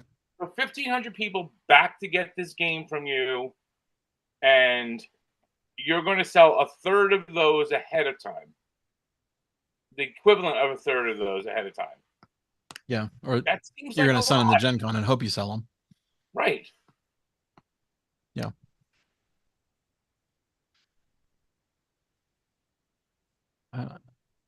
I guess it's a question for every business owner to decide what they want, how they want to treat their backers. Yeah. And if they have a clause in their Kickstarter agreement contract that absolves them from it, then it's fine. And everybody got into that contract knowing that full well. I'm looking at the Kickstarter. If it says that they'll get it, the thing says that they'll get No, I'm it. saying what before. Gray Fox does. Gray Fox says we're going to sell it at every convention possible. Doesn't matter. No, what we say is, Yeah, I know. Don't put words. Don't put words. Okay. You tell me what you say and I'll tell you how I interpret it. All right, fair enough. And you're just going to say, fuck you. That's I'm what not that that- says to me. No, I mean, no, I'm just he's trying going to to be interpret it, not interesting me. conversation about this and tell you from my side, my perspective. So, here's what we say. What is your perspective, Uh, Scott? Consumer? Back No, games that I no, want. seriously. Is consumer No, no. or No, my perspective is that I back games that I want to play right away as soon as they're available. okay, okay. And I get him, and I'm paying a Please premium for don't. that. I'm paying a premium for that because of the timing of it, right? I could Right, wait for it to right. come to retail, assuming it does come to retail, and pay Yeah. 70% of the wholesale or the MSRP. Correct. Here we All go. right. Discounts. Deep Please discount don't. on all the place. All right, Because so of we're mine. unexpected All right. delays and other unforeseen issues, we reserve the right to sell the game at major conventions, even if they have not been delivered yet. Yeah. The reason for this is that conventions are among the best form of marketing and therefore necessary to give the game the best chance of success. One guarantee we will give is that if we do release the Kickstarter exclusive version anywhere before the backers receive theirs, it'll be at a price that is higher, usually significantly, than what was offered in the campaign. It's interesting you say conventions are the most highest form of marketing, where I feel Kickstarter is the highest form of marketing. Yeah, I'm kind of with you, Scott. Like literally. I mean, you can run a Kickstarter any time of the year. Well, There's 4 days a year you go Gen Con. Kickstarter. Yes, but for 4 days you have 100,000 people, and those are your fucking people, and they are at that spot. But I don't understand. So You did the turn any game Kickstarter. of the year and go to all the Gen Con and make it only like you got to come to Gen Con to get the game. Make it really exclusive. Although I don't think you probably have to have like a really good game to pull that off. There's so many games now you really don't. You don't think you can. I don't think it's like that. You can't. How many years? Sorry, I'm just going to get off this topic because we're just never going to agree. But how many years? Like No, we're not. for like 4 years, 5 years? Yeah, on this show we've been talking about how like too many games are being published. There's too much shit out there. That we've been saying that for how many years? And now in like the last like 6 months, it's like this epiphany that people have just said. I like never somebody, said that. No. Just saying that to literally, take that strategy to only have a exclusivity at a convention. No, but literally you on say Facebook, it's the highest form of marketing. A few people posted like some guy, some wonk wrote this thing about like I believe that too many, and it was like on, I don't know if it was like Forbes.com or something like that. There's too many board games being published, and then everybody's just like, oh, Moses came down from the mountain with this information. I'm like, I've been saying this. God has given me these 10 commandments. Yeah. It's just, it's infuriating. But I mean, that's fine. I mean, yeah, there's too much crap out there. There's too many games. I mean, I'm in the minority for sure. I don't believe you are, Scott. I'm not in the majority. I think. Yeah, I haven't looked at this thread, but there's 500 comments in less than 3 hours. So I'm guessing there is a issue here. Yeah, it's cut and dry as Lance thinks it is. This is still cylindrical, though. We've been through this before, 5-10 years ago. We went through this. We've had this discussion. The person who spearheaded this is Michael Mendez, and remember he took the bullet for the to break the Kickstarter exclusivity rule or whatever it was. Unwritten rule. I mean, obviously. Okay. Yeah. So quick update. I just Okay. went through the entire Kickstarter page. There is no mention that promises they'll get it before anywhere else. You're talking about the one that posted on Facebook. Yes, the Tangerine Games one. Yeah. Okay. There's Yeah, nothing saying they're that testing you'll the get it waters. for Here's everyone. the reason they posted on there is because they don't know what to do. Right. They don't know how clear cut it is. It's not as Well, clear cut. here's where the problem is with it in general. On the Kickstarter, though, they put a timeline, which is you never should do. No. Yeah. It says this ends at this point. This is the day we submit the files. This is the day it gets printed. This is the day the boat leaves. This is the day fulfillment starts. Blah blah blah blah blah. So when they put this Kickstarter together, they said that the estimated delivery was March. They did put the thing in, unforeseen delays and whatnot. But March and August are 5 months apart from each other. So if you're saying that we're going to bring them in for the show in August and you're not getting yours till sometime after that, I didn't go read the update. I'm going to go read that right now. But I'm just saying, it's just that's the thing that's going to. I'm almost going to guarantee that the people on the thread who are bitching about it did not even back the game. Probably not. Yeah. They're like me. They had to go look at what game they were even talking about because it doesn't even say in the post. Well, that's sort of against the rules of the Facebook group to promote your Kickstarter project. They're following the rules, which is nice. A lot of people guerrilla market. They. Oh, I know. Yeah. All right, I'm gonna go read the update. So, I'll Are you allowed to We'll be talk waiting about your for it project, up there. Matt? Are And you that's allowed to probably talk one of about the your things that I was like, the people that are the most incensed, like, I didn't even back the game, but I hate them for this. It's like, what? Just go away. No, okay. Hate is a strong word. So I have an announcement. Disappointing. Okay. What's it now? Disappointed. Yes, let's The, get the subject changed. The announcement for the live public beta of Daggerheart went out today. Oh, What's cool. Daggerheart? What's that? What's Daggerheart? That's the new TTRPG from the Critical Role folks Oh, okay. that we've been working on Yeah. for the last year. And yeah, it's looking pretty awesome, actually. I am super excited. The lore is fantastic. The art, oh my god, the art. Holy shit. So it's a what is What's it? that? What is it? It's a TTRPG. Tabletop. Oh, I see. So it's a book. It is more than a book. Oh, okay. Yeah. But It's wait, a book there's more. and cards Oh, right. as well. So that's Cool. where a lot of the art comes in, Congratulations. which is really cool. Yeah, that's awesome. very cool. Yeah. All right, I am fully behind Tangerine Games doing what they're doing. So what's not included in that little blurb post there is the actual thing they said. So the games are actually finished, printed. The problem is that the deluxe editions that they sold on the Kickstarter have these custom molded minis. That's what they're having a problem with. Right. So they're working, trying to get that thing. And their point is, if they can't get those completed and done and back and in the boxes for the deluxe editions, they want to be able to sell the game at Gen Con like they had planned to, which is what I gave the scenario I gave earlier. And again, they asked very nicely. It's not like we're gonna we're gonna be selling them. No, they're like, this is the problem. The games are done. The regular versions of them will be in a container and shipped to us. We don't have the minis done for the deluxe editions. Yeah. So it's like, hey, and then they offered something in it. I don't know what it was, but they offered like something for the thanks for understanding, and we'll give you something else, for waiting. Yeah, that seems fine. Yeah, they went about it the right Shit way. happens. I get it. But like the question, the way it's posted on the Board Game Geek thing, it's kind of loaded. Yeah, it's a little bit loaded. They They usually didn't. are. They didn't fully explain it.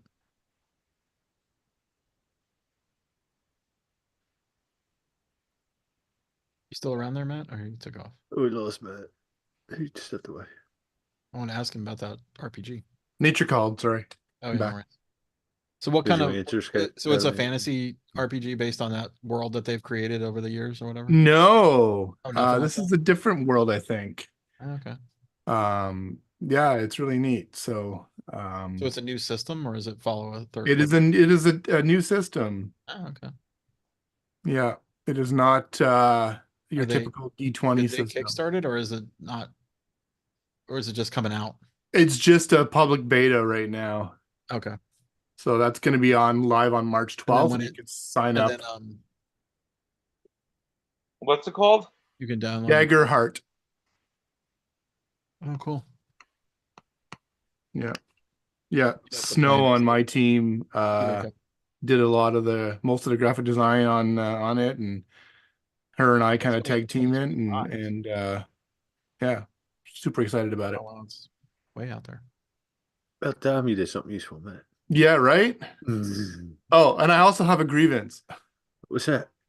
So I got home yesterday, The 6 o'clock. Kickstarter was delivered to a convention before I got. Oh, sorry. Yeah. Oh, I you just want to make stop, it you. my Because it'll my make side or of the- break the company if it doesn't. You made your side clear. I wanted to make my side clear. That's all. I got home around 6 o'clock yesterday and was gonna work. I had dinner and was gonna work on some of the Daggerheart stuff. Mhm. And I get to my computer, I'm like, oh, I forgot to save the files and they're open on my computer at work. Oh, So I usually just you remote Google, desktop. yeah, I usually just do that. But for the last 2 months, I can't do it from home to work. I can do it from work to home. But there's some setting on my work computer that was just not Or you letting gotta me in. I would get a firewall. gray screen and it would just close the connection. So I'm like, fuck me. So I had to drive 20 minutes back to work. I got there, saved my files, and I was about to leave. I'm like, you know what? No. There's a couple of other things about my computer that haven't been working so great lately. I'm gonna nuke the whole fucking thing and start over again. Oh, the Uh-oh. 20 So I nuked it. hours later. No, actually, it's back up and running. And so I nuked it. It took about what? It was just I didn't actually like reformat it or anything. It just reset to factory, and just The deleted all the user data. And then the first thing I installed was Chrome Remote Desktop, which worked very easily, which was great. What program? Chrome Remote Desktop. Chrome remote. Oh, they didn't know they made a remote desktop. Yeah, I just so you just it's really cool. And then and then I set up Dropbox, and then as I was leaving, there was Dropbox had to index or sync 242,000 files, and I believe it's almost done. Well, you got a bad pipe, right?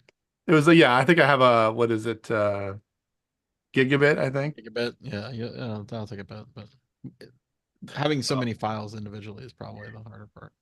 Yeah, and the NAS is connected right to the oh no, it's not my NAS, it's my computer.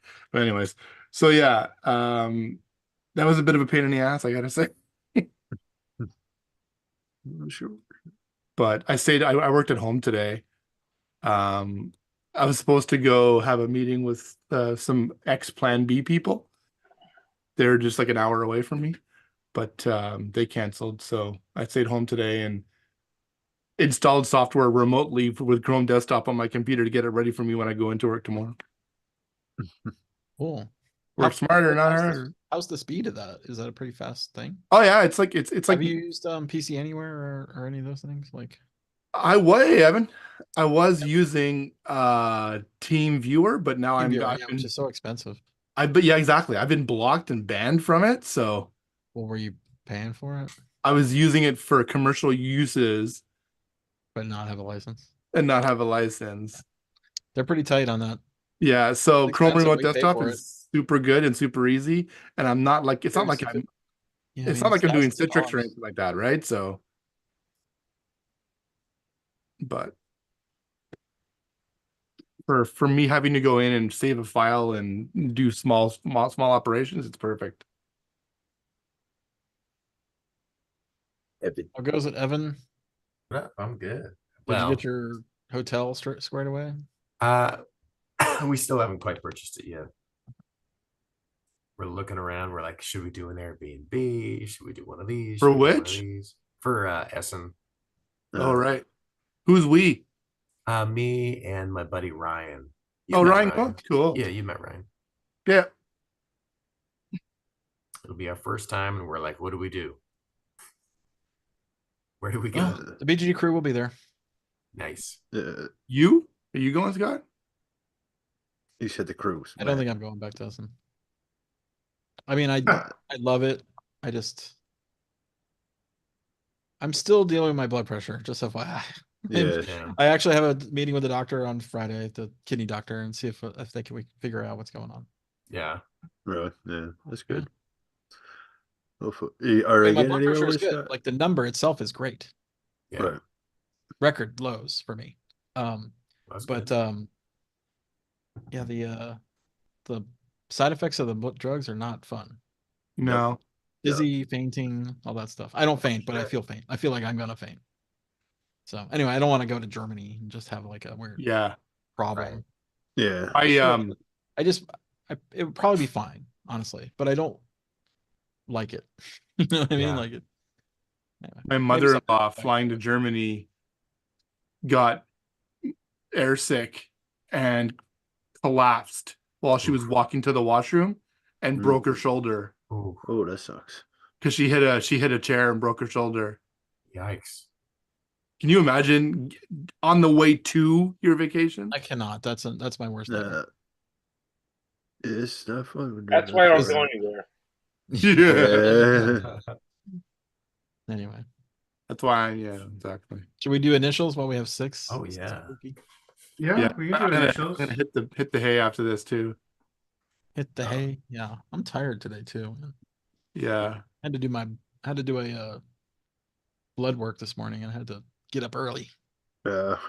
I drank a little too much last night, so after being pissed off about the rigmarole that I You're had like, to do I'm at the drinking. office, so I got back home Popped and I'm up with like, a bottle. yeah, half a bottle of Nice. wine, QC of EA. BA. Yay. PA Baracus.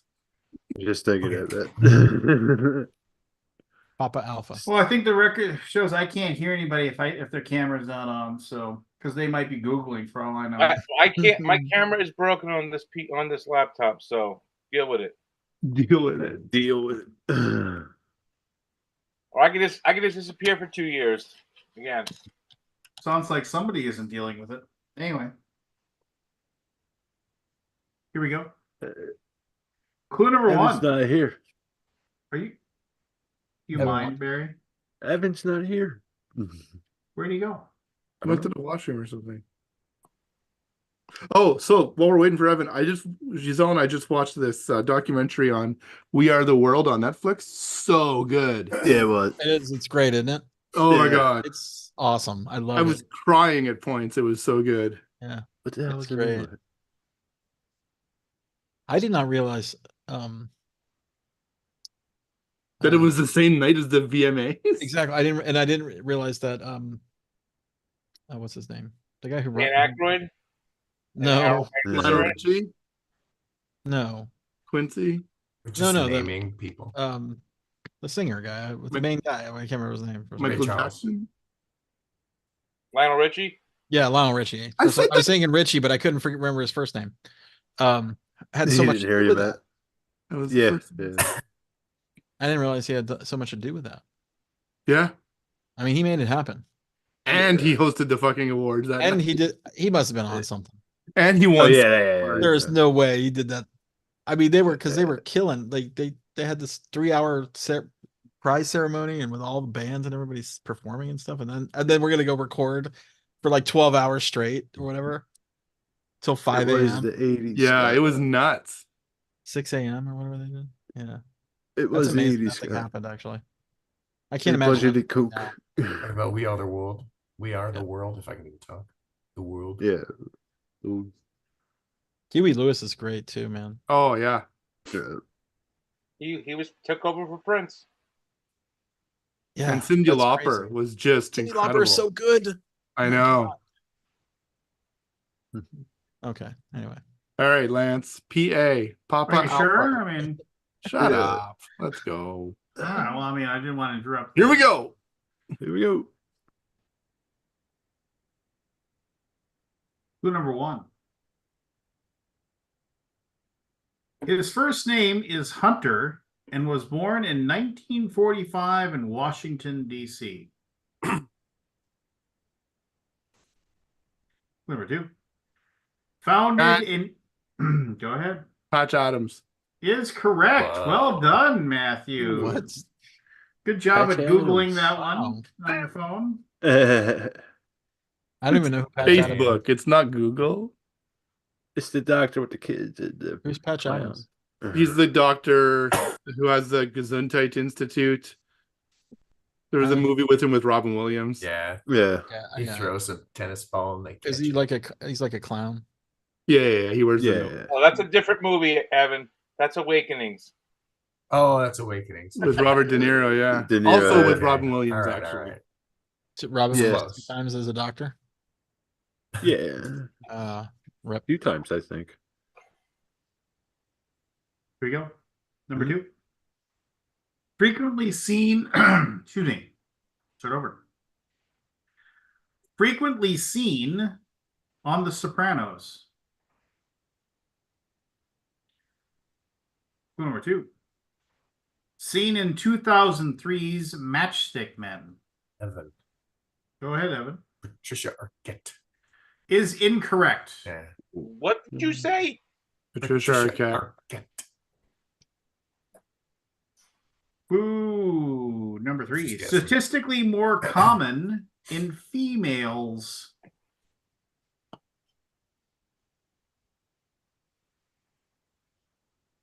Clue number 4. Often features sweating.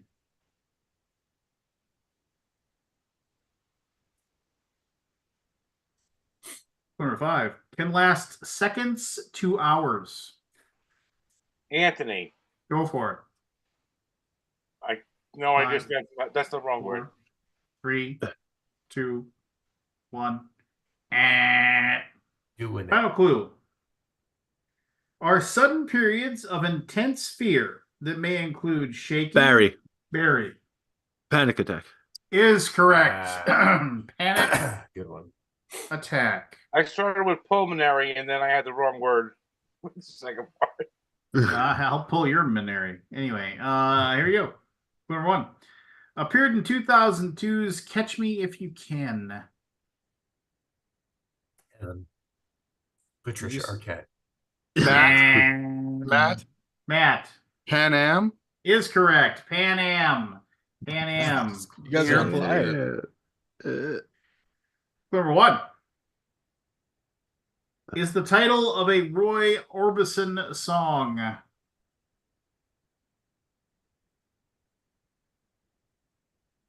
Number 2 is among the most popular and longest running web comics. Oldie. Go for it. Penny Arcade. Penny Arcade is correct. Didn't jive with Roy Orbison, but I knew the web comic. By the way, their first comic was based on the video game I worked on. I think we talked about this. Yes. And And what's his face? Is a really nice guy. The guy who created it. which guy? Well, and the one time I talked with him. Oh. He was super nice. Gary? Oh God, I can't remember his name to say my The life. bald guy? The bald one? Yeah. Yeah, him. Never met him. Okay. Here we go. Clue number 1. Professor Paul Kurtz compared it to a primitive form of magical thinking.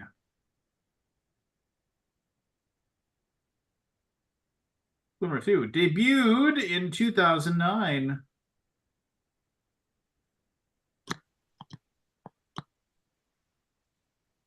Clue number 3 includes cryptids such as Chupacabra, Mothman. Anthony. Go for it. Paranormal Activity. Paranormal Activity is correct. That was a horrible movie. Horrible movie. What had to do with it? Did it have cryptids in it? Like a ghost or something in the house?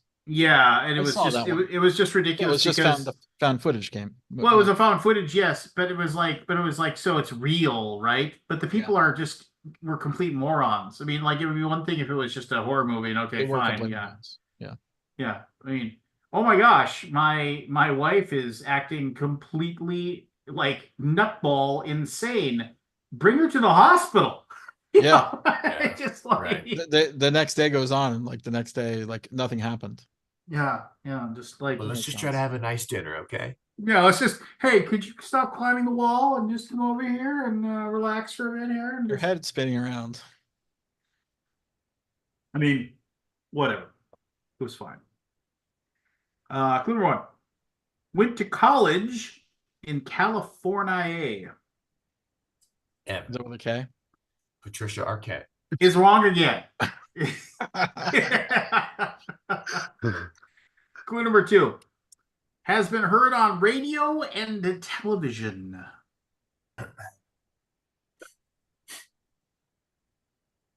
Clue number three. Started a notable job in 2002. Anthony. Go for it. Paula Abdul. Is correct. Yeah. Dang. I was too quick with the Patricia Arquette.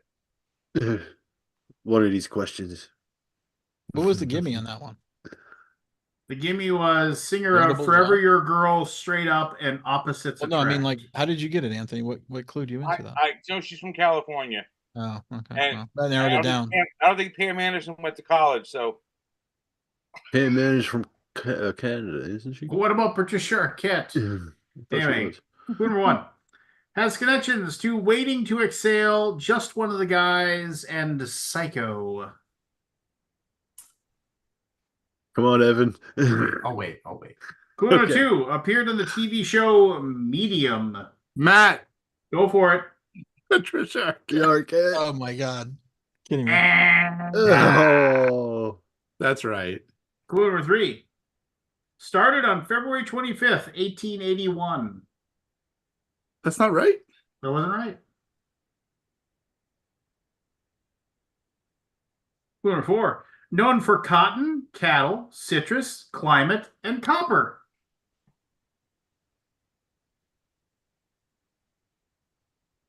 Say that again. Known for cotton, cattle, citrus, climate, and copper. Clue number five. Includes jackrabbits, bobcats, rattlesnakes, mountain lions, and more.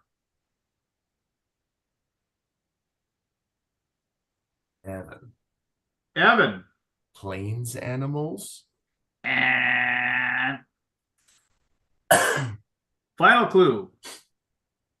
Nicknamed the Valley of the Sun. 5, 4, 3. Barry.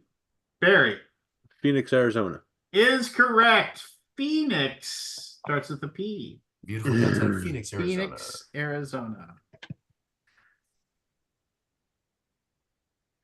There's 7 left, just in case you're wondering. 7 left. All right, here we go. Clue number 1.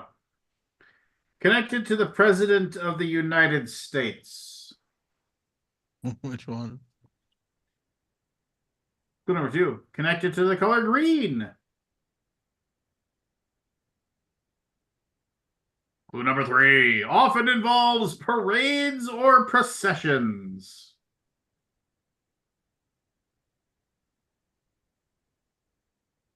Clue number 4. The first known reference of this comes in a 1791 letter from Thomas Jefferson.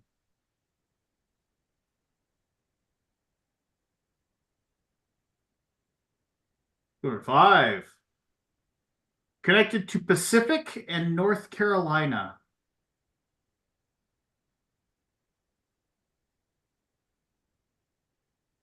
Final clue. Its most famous address is 1600. Anthony, Go for it, Anthony. Pennsylvania Avenue. Pennsylvania Avenue. It's a green on Monopoly, and it's close to those two things on Monopoly. You guys are so stupid. Anyway, So stupid. I had it from clue number 1. Oh, yeah. Well, see, I cover it up, and then I get it, and then I guess in my Oh, head. do you? Oh, okay. No, I don't. You're playing along with All it. right, Cluner 1. He's reading the Appeared- cards, yeah. Cluner 1 It's on the appeared in. box. You ready? Cluner 1 appeared in Borat. Anthony, Go for it. Pamela Anderson. Dang you. Is correct. I knew That would be that. Paul Abdul. Patricia. Anthony pulling away with Pamela. 4, Pamela. but with 5 left, it's still anybody's That game. was too good of a clue. The board. Yeah. That was a good one. Anybody's game. Anybody's game. I wasn't ready to know it yet. Clue number 1. Often found in the workplace. Clue number 2. First defined by Colonel William Menninger during World War II.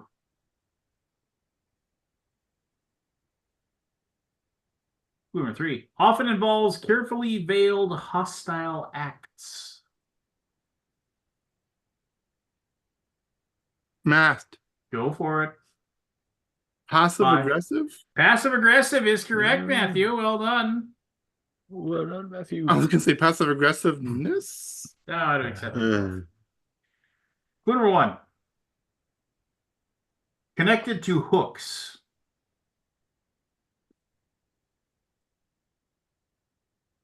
Clue number 2. Debuted in 1984.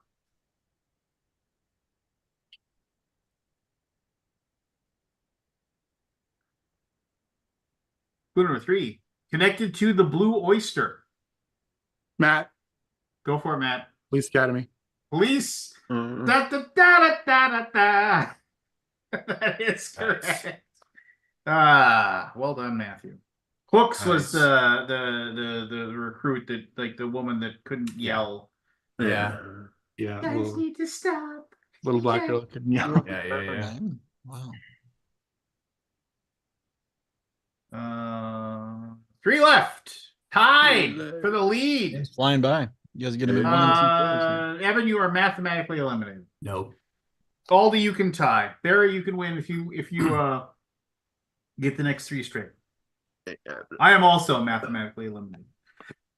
Clue number 1 was the title and theme of one of the final episodes of The Office. Aldi. Go for it. Party animal. And Good guess though. number 2. A song with a very similar name was released by a British rapper in 2008.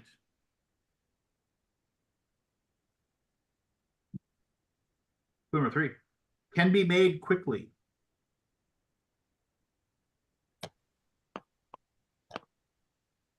I got it. Clue number Should 4. wait. Are most often entirely white.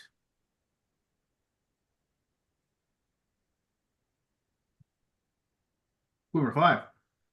Are most often thrown. Matt, Matthew, go. paper airplane. Paper airplane is correct. Well done, Matt Matthew. takes the lead. Matt takes the lead with 2 left.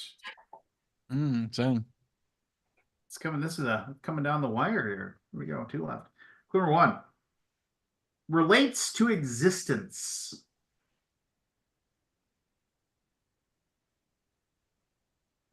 Clue number 2. Intended to be a polite or soft expression.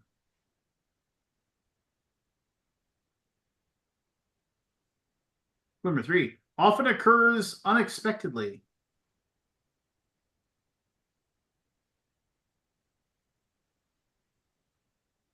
Clue number 4. Merriam-Webster says the first known use of this phrase was in the 13th century. Evan. Go for it. Pass away. Pass away, Evan. You're on the board. You didn't get skunked. Oh, All right, Anthony, you need this one to share in the glory. If anybody other than Anthony gets this, Matt is our winner. Clue number 1. I can't help but think that if poor Anthony just had a working camera, he'd be doing better. Maybe we can get a GoFundMe together for All a right, all right, let's go. do a Kickstarter. Get one of those coffee accounts Should have been deal. Yeah, here we go. Clever one. Often shortened to just 6 letters. Clue number 2. Connected to money.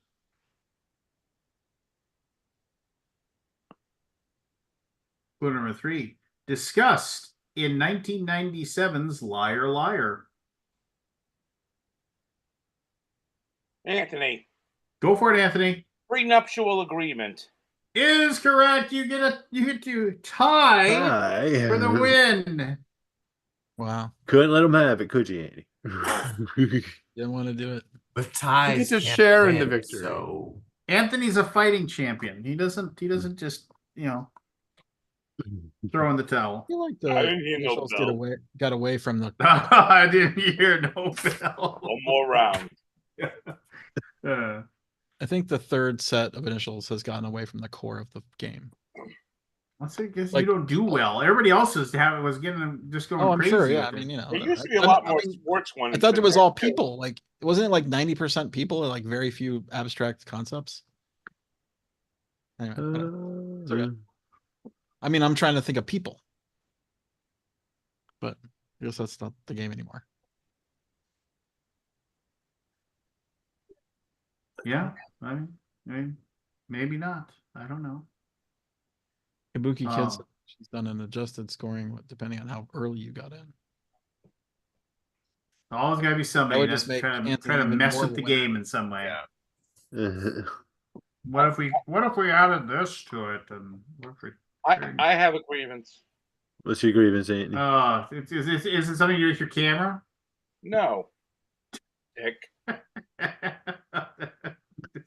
So since we end up when Forrest comes on, we end up always talking about AI and all the great stuff that AI and Chat GPT does and everything. Yeah. So- yeah. I really hate when like there's these YouTube channels that use it. Yeah. The Like voice thing drives me crazy. If I Yeah. like, well, that looks like an interesting thing, and then the Yeah. voice chimes in, I'm like, and turned off. What No, did I do?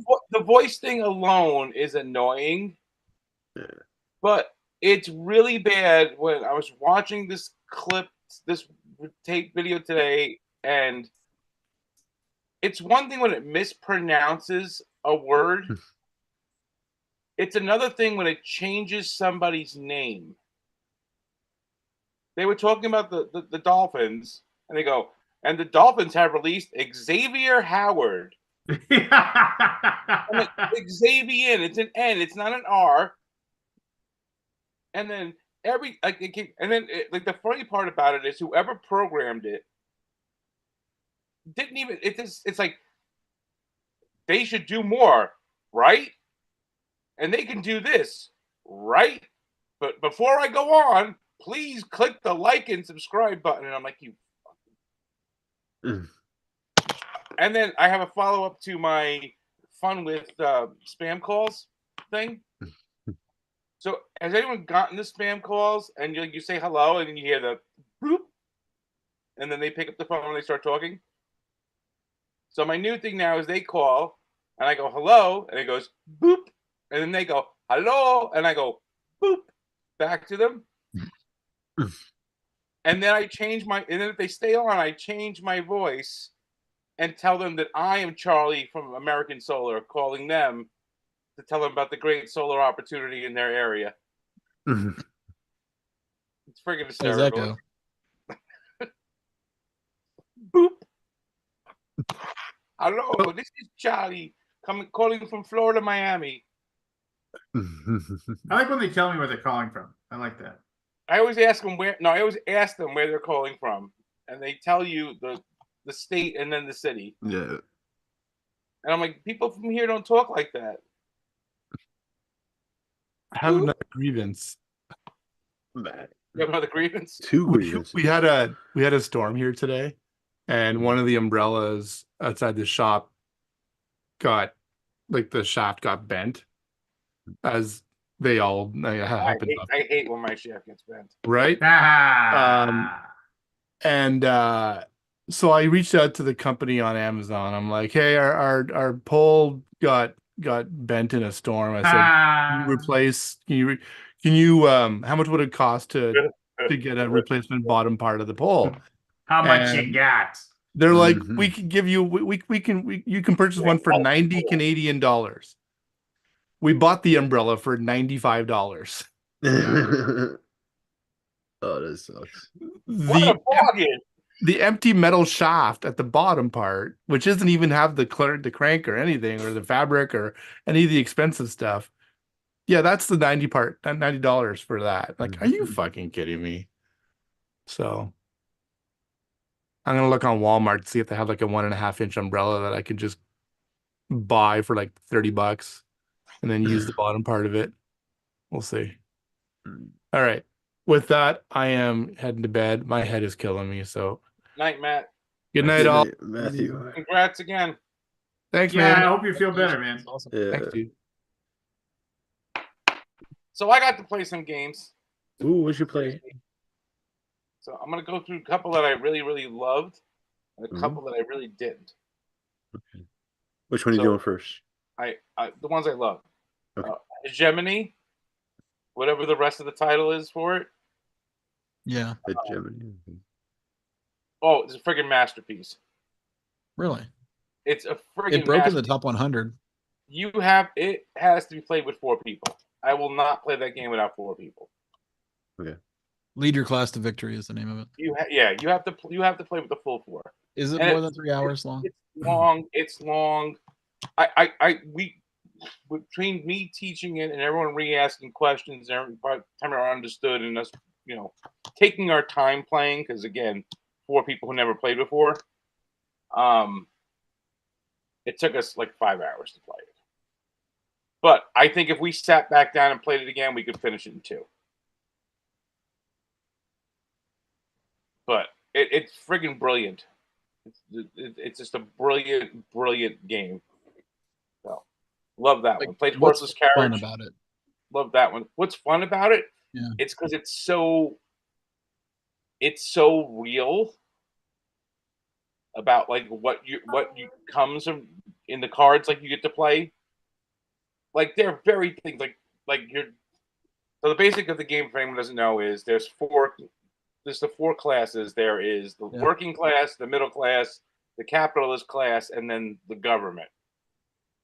And the working class is trying to get people working and keeping them happy. So you keep them happy by getting them health care and getting them education and being able to get them luxury goods and stuff.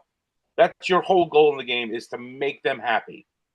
So you want to make sure that everything's affordable for them by being affordable to you, so you can buy them this stuff.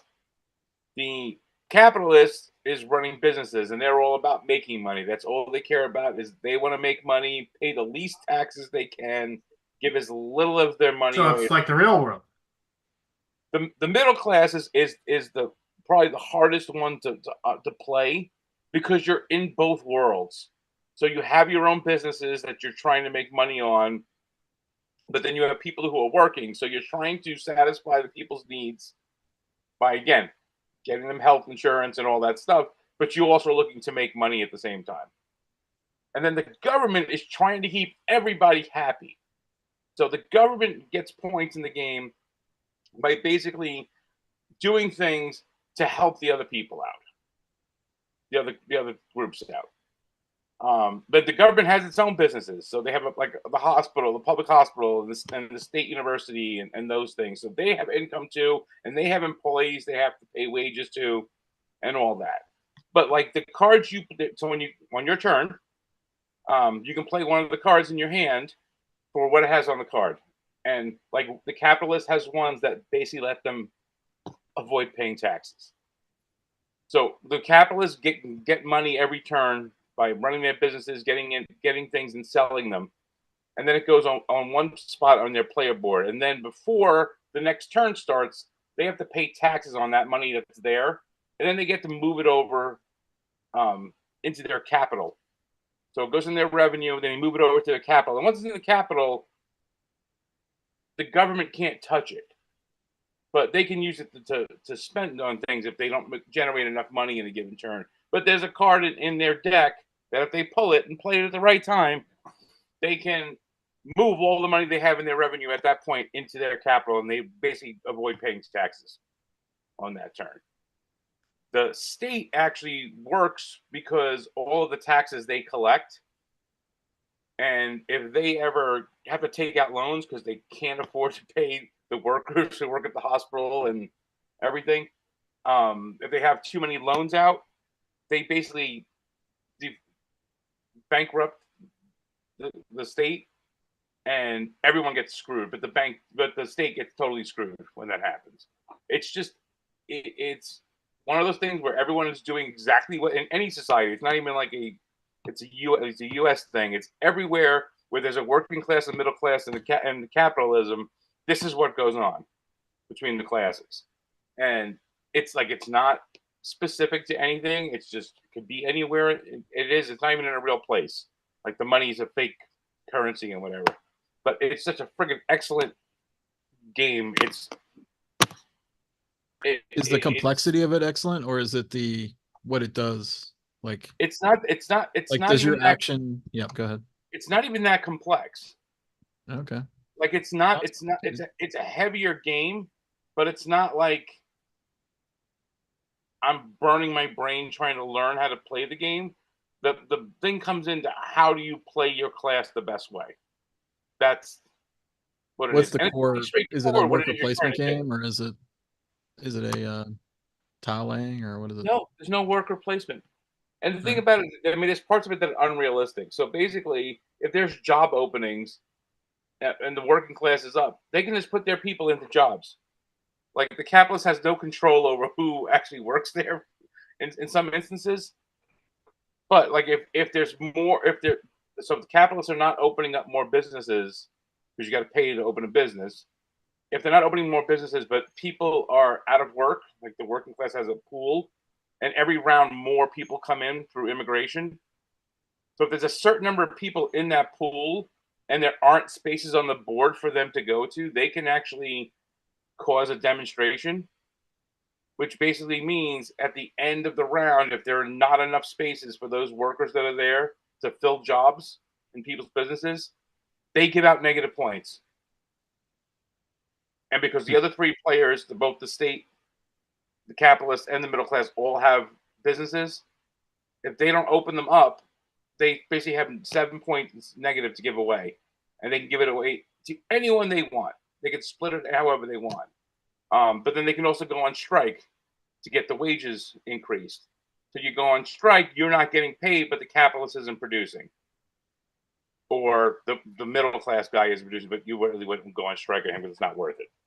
You can go and strike against the state also, and basically they have to increase the wages by the end of the round. Otherwise, they're not making money.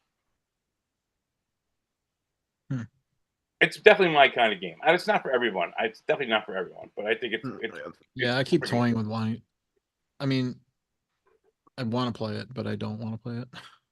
You know what I mean? Like I get fatigued right off the bat with these long rule sets. Like on Mars, Yeah. is it an hour long of teaching? It's an hour long. It's a good hour of teaching. Yeah. And again, it's how it's taught is also going to go into that. Like you can't sit there and go, okay, working class person, these are all the things you do. Okay, and you do this, and then this person. It's kind of like this is the flow. And these are the things that can be done. You and you can do this, and then you and you can do that, and only you can do this. Right. And it takes a little while to grasp what's going on, but once you do, it's brilliant. I played that. That was really good. Played Horseless Carriage. I want to play that too, but I feel like that's another heavy game that it's going to be. For That the heavy game, gamer.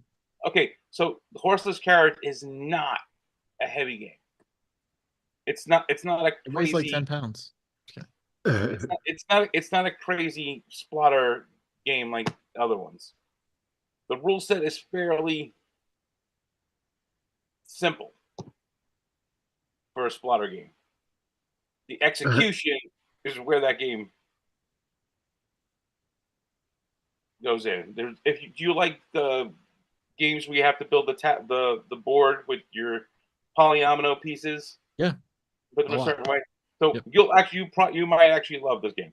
Okay. So that's a big part of the game. Is you start off with a board that's your factory, and what you're doing is you're trying to advance the technology on different car parts.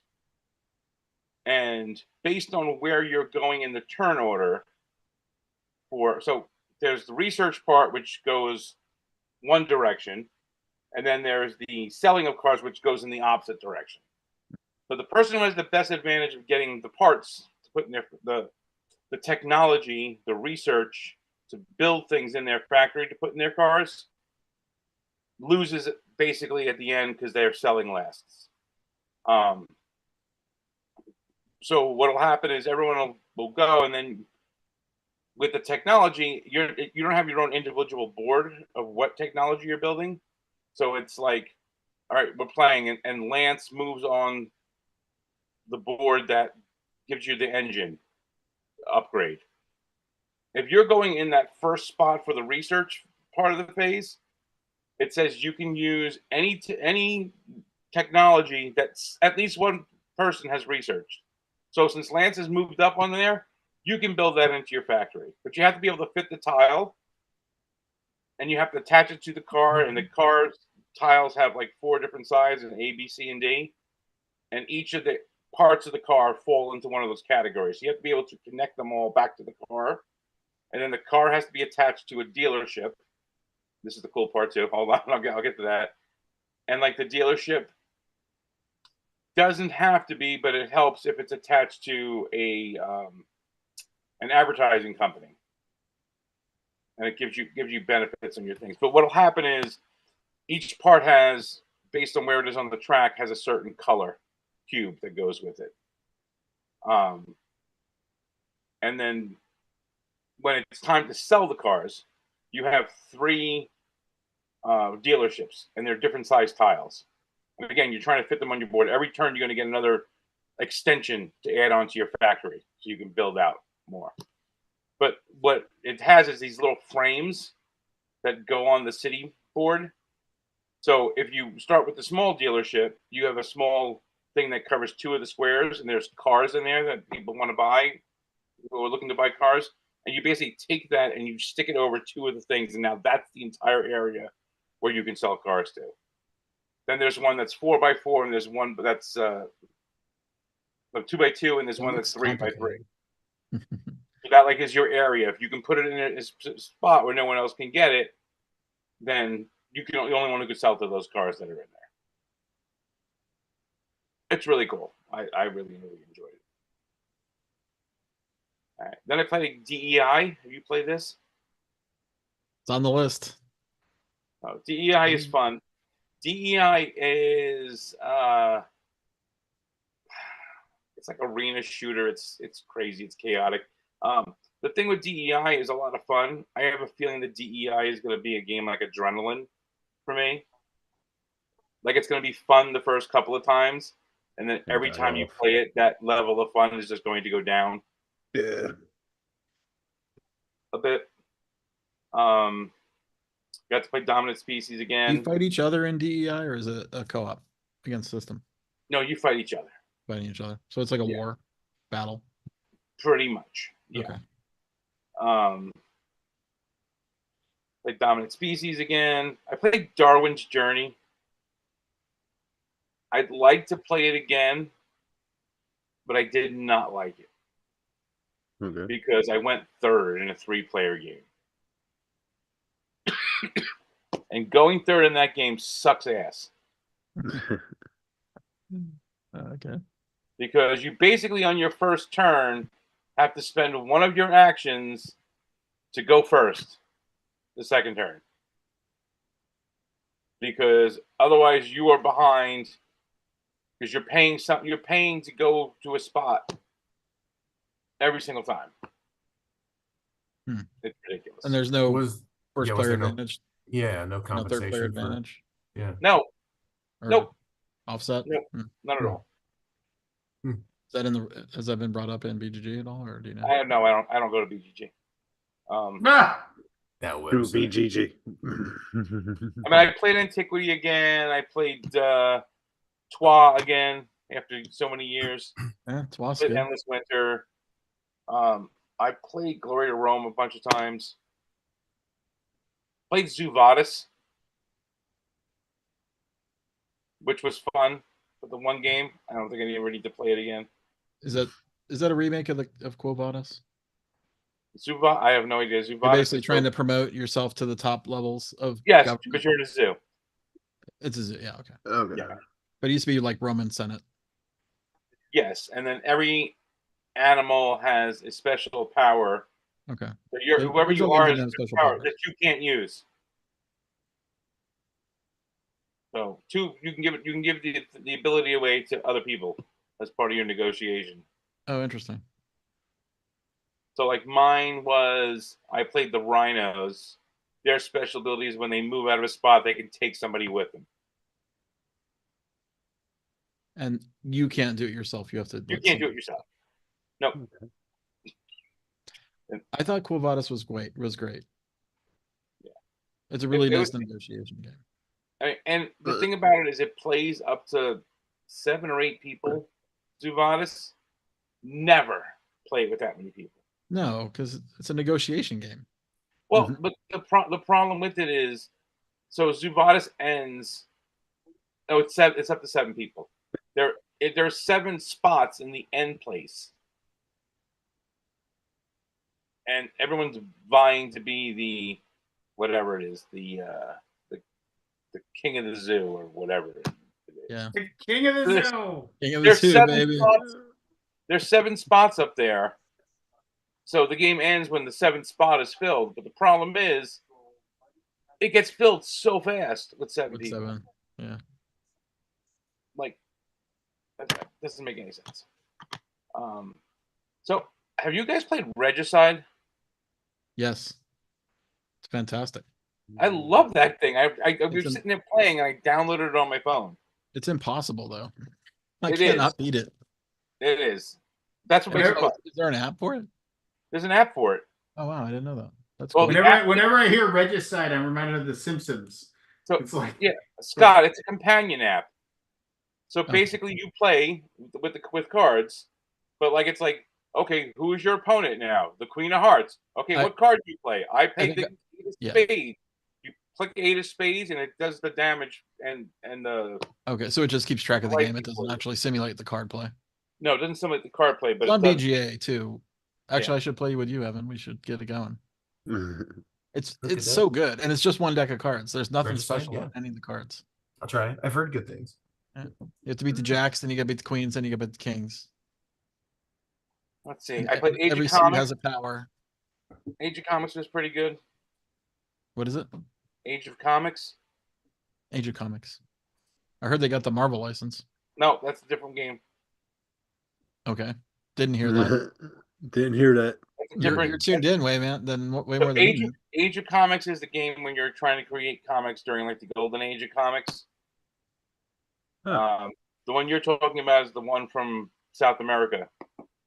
That's where you're collecting comics. Got it. What's that one?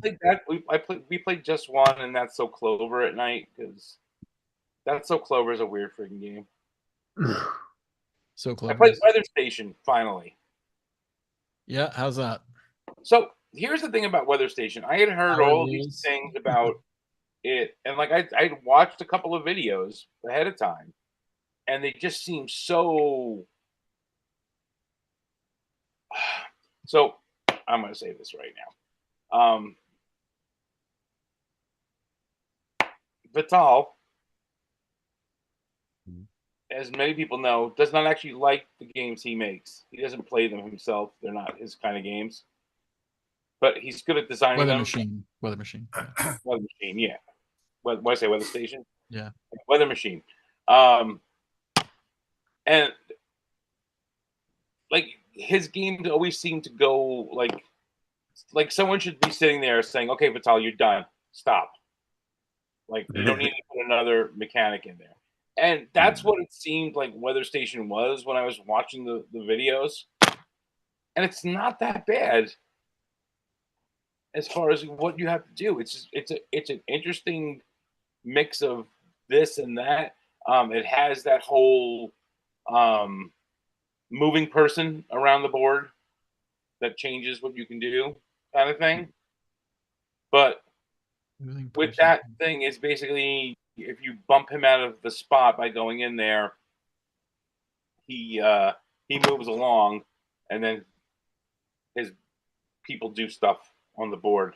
So they'll take points away from you, but not punish you. Just means they'll fill a spot that someone can't fill. But it's really good, really good. I need to get a copy of that now. That's all. I haven't played games in a while. I played How long does Antiquity Weather Station again. take to play? Is that a Weather is it quite- Station? or Weather Machine? With the full teach, we were done in like 3 hours.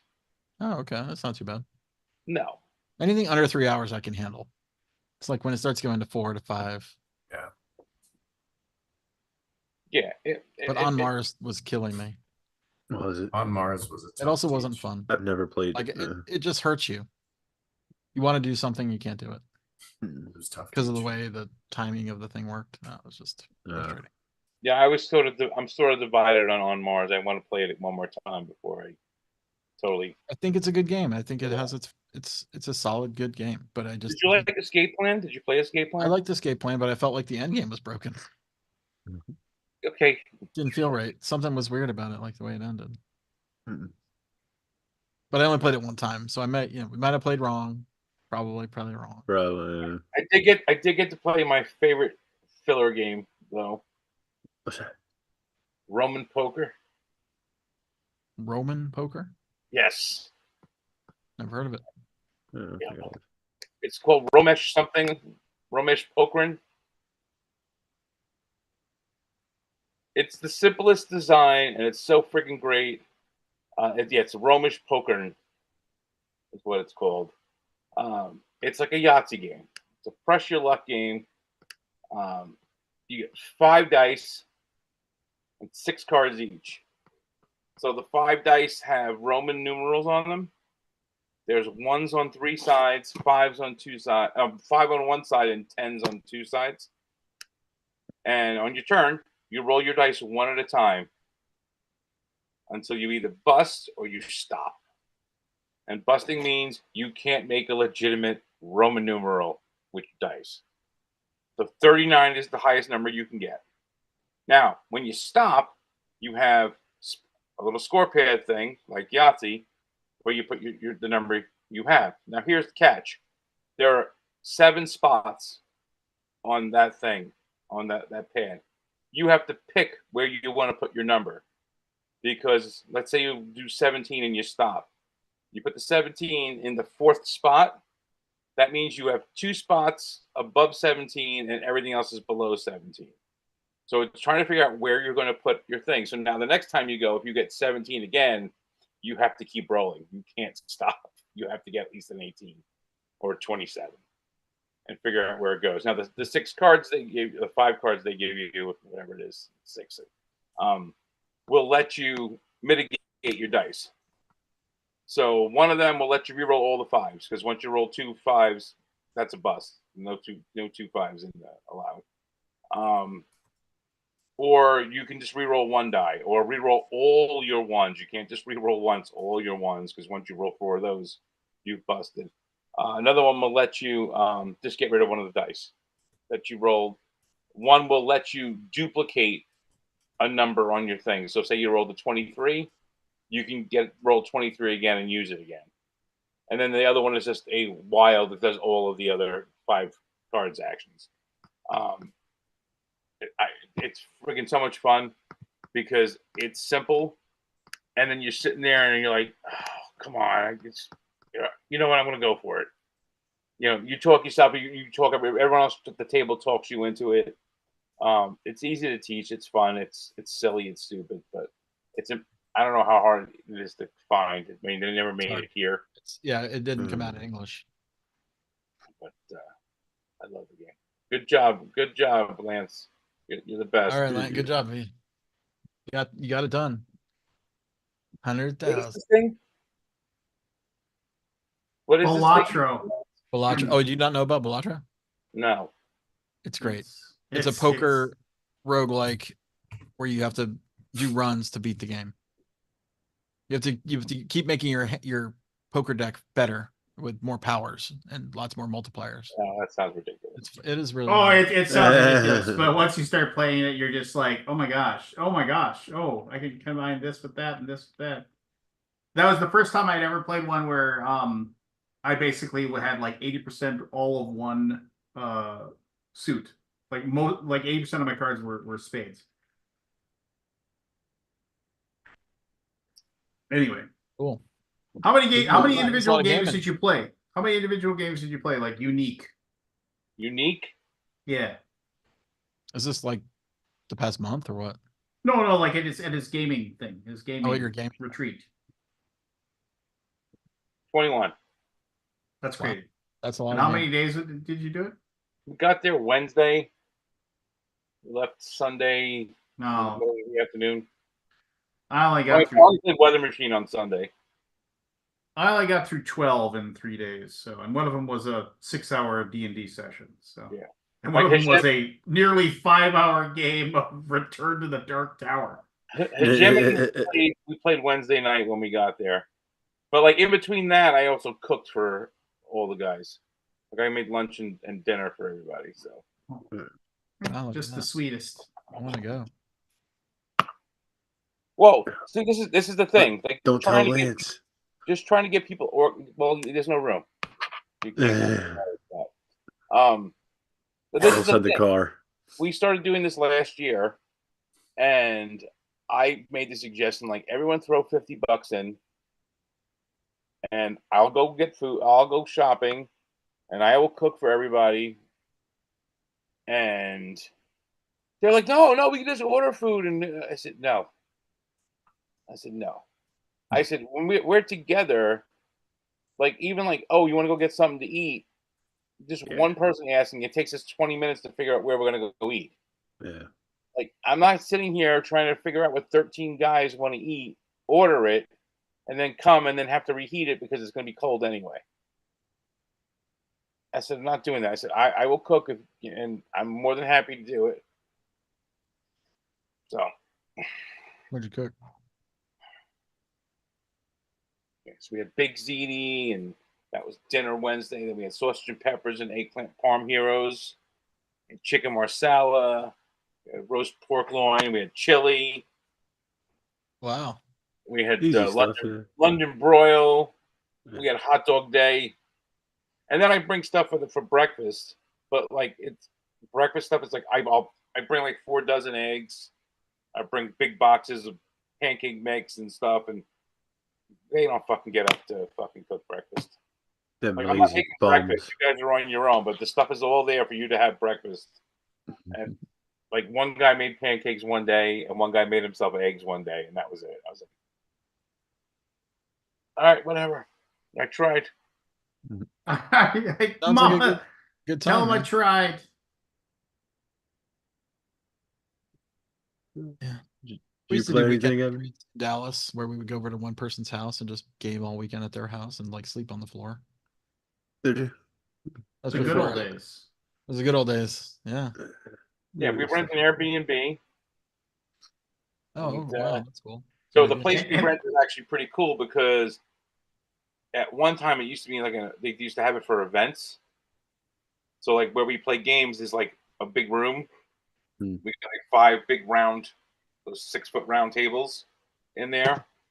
Plus we have the dining room where this year someone brought their game topper and we put it on there. So there's plenty of room, for us to spread out and play games. And then it's like, hey, I'm going to bed. All right, everyone's room's upstairs except for mine. Mine's the only room that's on the first floor. Because I'm old. Ooh la la. Yeah, But can't make them I get, the steps. king, I get the king bed. I mean, we double up in rooms, but if you go upstairs, you can't hear anything in the house. So if people are playing games till 3 or 4 in the morning, then you're not bothering everybody else. So.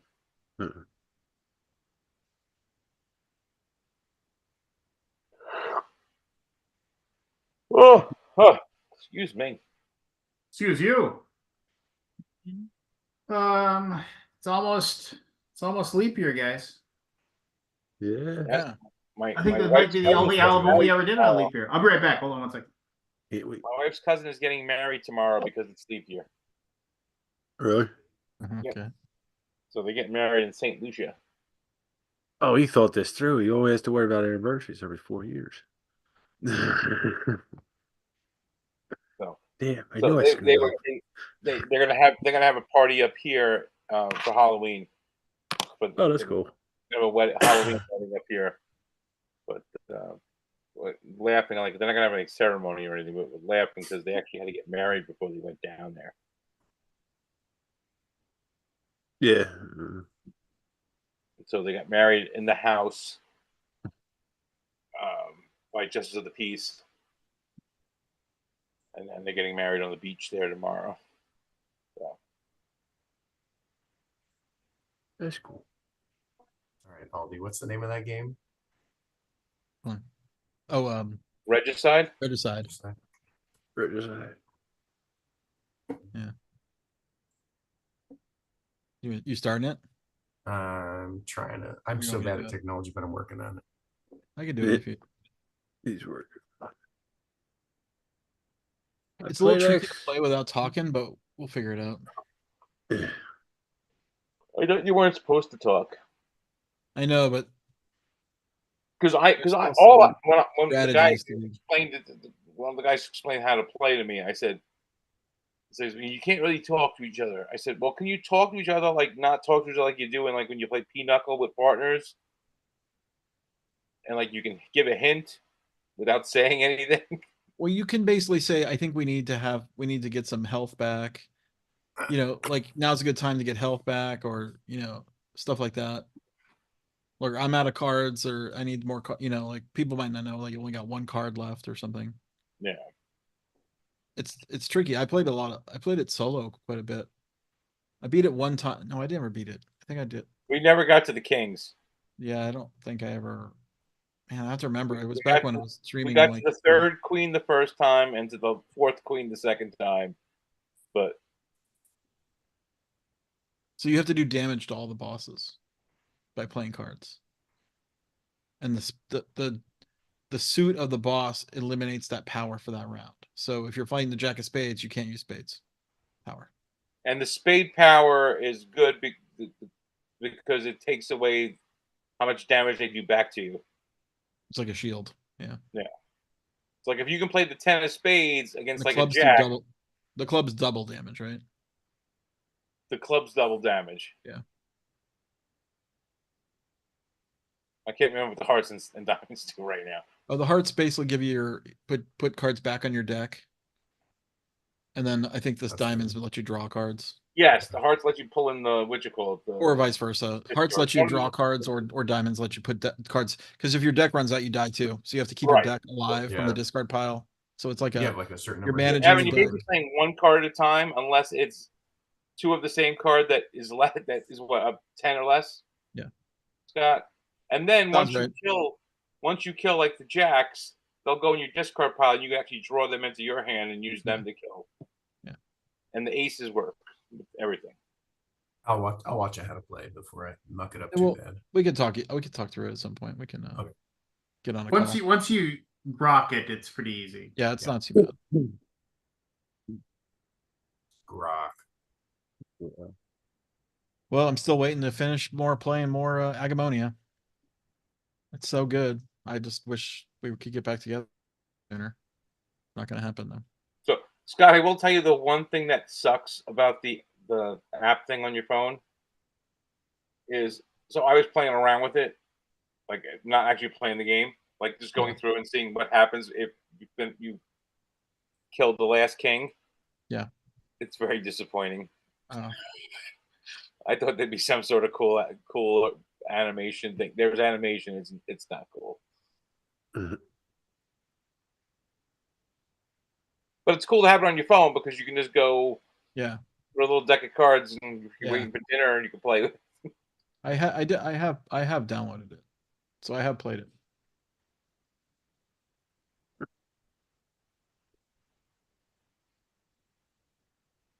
It has purchases.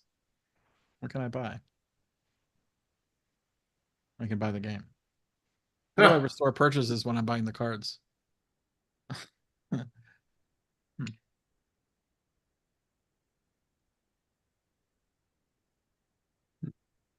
Hmm. Hmm. Hmm. I played Access and Allies with my brother this weekend. That was interesting. Go So, on. I know how my brother is. When he's out of his element, he gets very frustrated, very temperamental. I knew that going. So I tried to walk him into it. I even told him what my first round strategy for each army was going to be before I did anything. Okay. But he was overwhelmed, and I understand that. That's part of the reason I went to play with it, because I was overwhelmed trying to play all five at once. I couldn't see the overall strategy. Yeah. So it took about 5.5 hours with the teach. It wasn't that bad, and I kind of threw the game at the towards the end, but it wasn't that bad.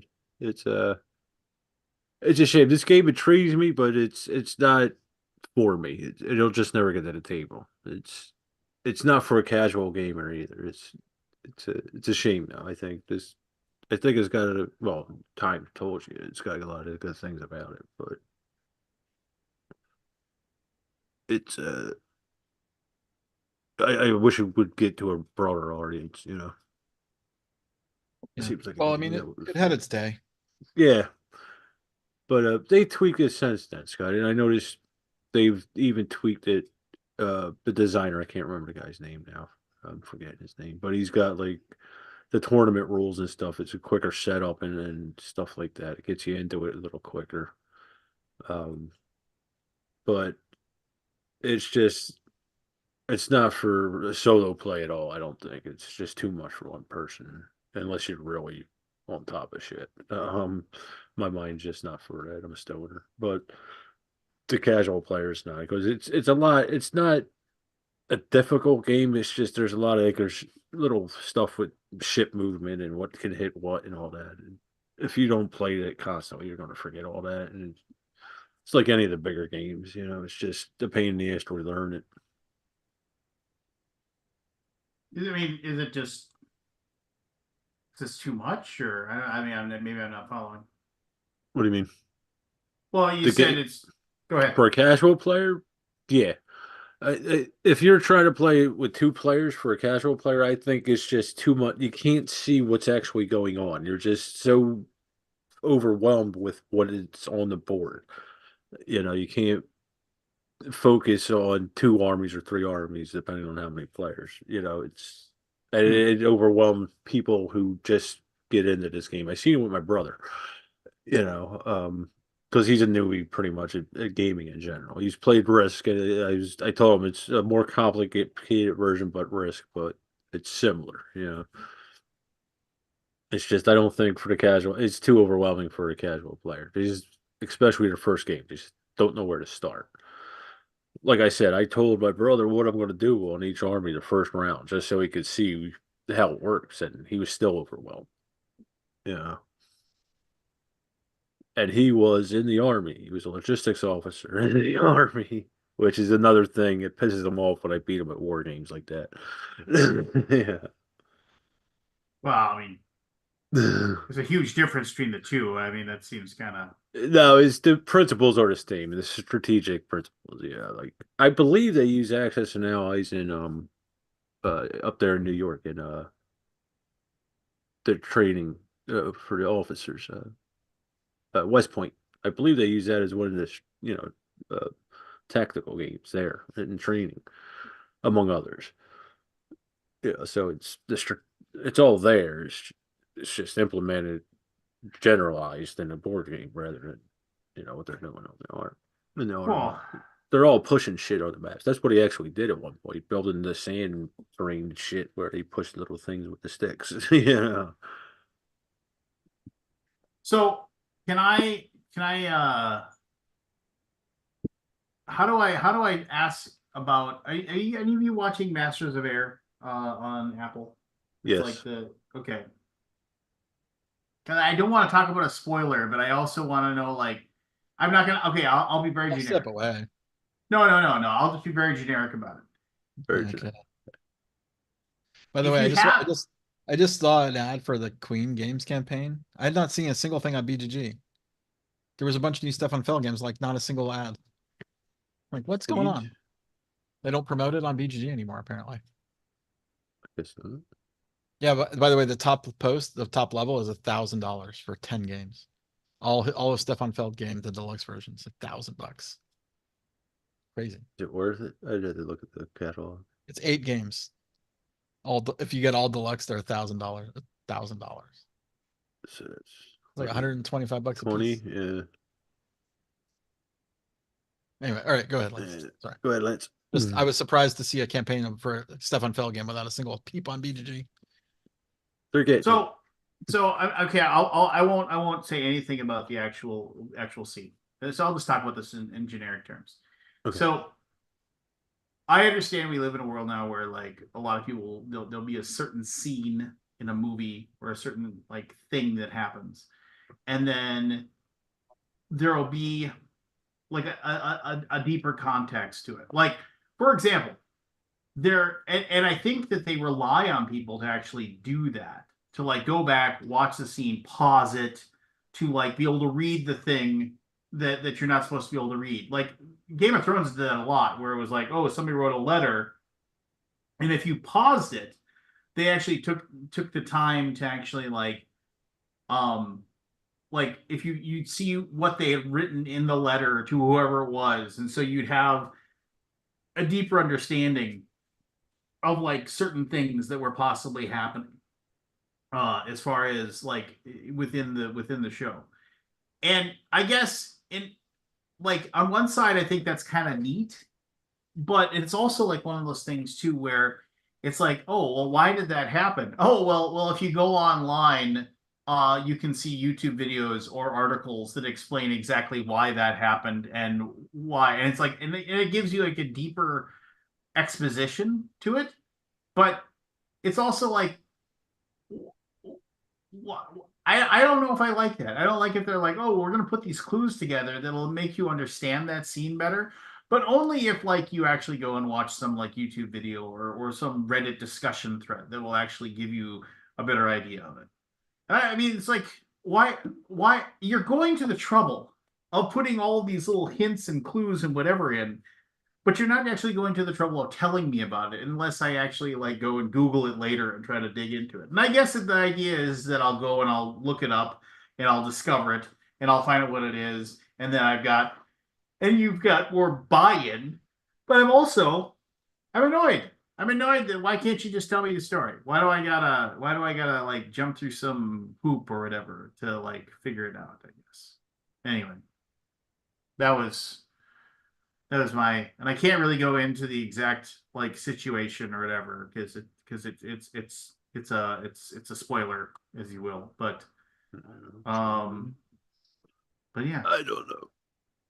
I don't know. I mean, I guess, and if nobody has any kind of like their own like thoughts about it because they haven't witnessed it or something like that, then this whole conversation's kind of pointless because you don't have no idea what I'm talking about. But No idea. I don't remember what you're talking about. Yeah, I don't know how I feel about this one. Don't make me think. Just tell me the story. Yeah. No, I don't. I mean, the series in general. I'm waiting until it ends, but the chemistry just isn't there for me. Like the Pacific one had that problem too. I think it was just they didn't feel the chemistry wasn't there like it was the original. But yeah, we'll see. I can't think of what you're. I can't remember what you're talking about, Liz, with the letter. Okay, no, I'm talking. Well, it's something different. And okay, here, hold on. I'll put it in chat, and then you can't say it out loud or whatever, and so everybody else stay out of chat so you won't see it. And um hold on a second here.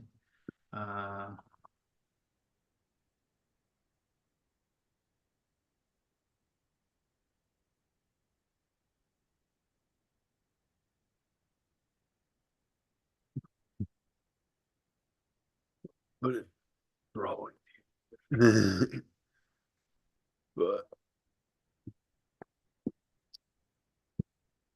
but this is how things are put together. Like they're dropping Easter eggs and everything. Every superhero movie, basically, and it's- All right, if you go into the chat, you can see like that. Like, so and it's like, okay, cool. I mean, like there's like an extra little like oh yeah, yeah, but yeah. but you're just kind of like, oh, but if I didn't like go and look that up, I wouldn't have the reason why, you know? Just I don't know. It's fine, I guess. Whatever. They're telling a story and they're putting a little like you say Easter egg, and so it's cool. But I mean, I don't know. It's like so like maybe a fifth of the people watching it actually like ever figure out exactly the extra layer that you're going through. I mean, that seems like a lot of extra layers that you're going through to try to show off, and then it's like it's buried underneath, you know, whatever story you're trying to tell as well. I guess I don't. Again, I'm probably just screaming at clouds at this point, but Yeah. um, Wait till it's over. yeah, I don't know. And some of it was predictable. Like I don't want to get into spoilers, but they had a pretty big name in it. You knew he wasn't going anywhere. Put it Oh that yeah, way. yeah, yeah, yeah. I know what you're saying there too. Uh, but that's just Hollywood shit. I did watch what you call it the the night one with Jodie Foster. Well, I gotta start digging into that. I've been so busy with work and stuff that I haven't had a chance to really The hell's it called? dive in. Oh, True Detective. True Detective. Yeah, I finished it the other night. It was a pretty good one. There's one thing that left me puzzled. I need to catch up to it. But One thing. one thing at the end, yeah, when they wrapped it up, I don't think they ever answered it.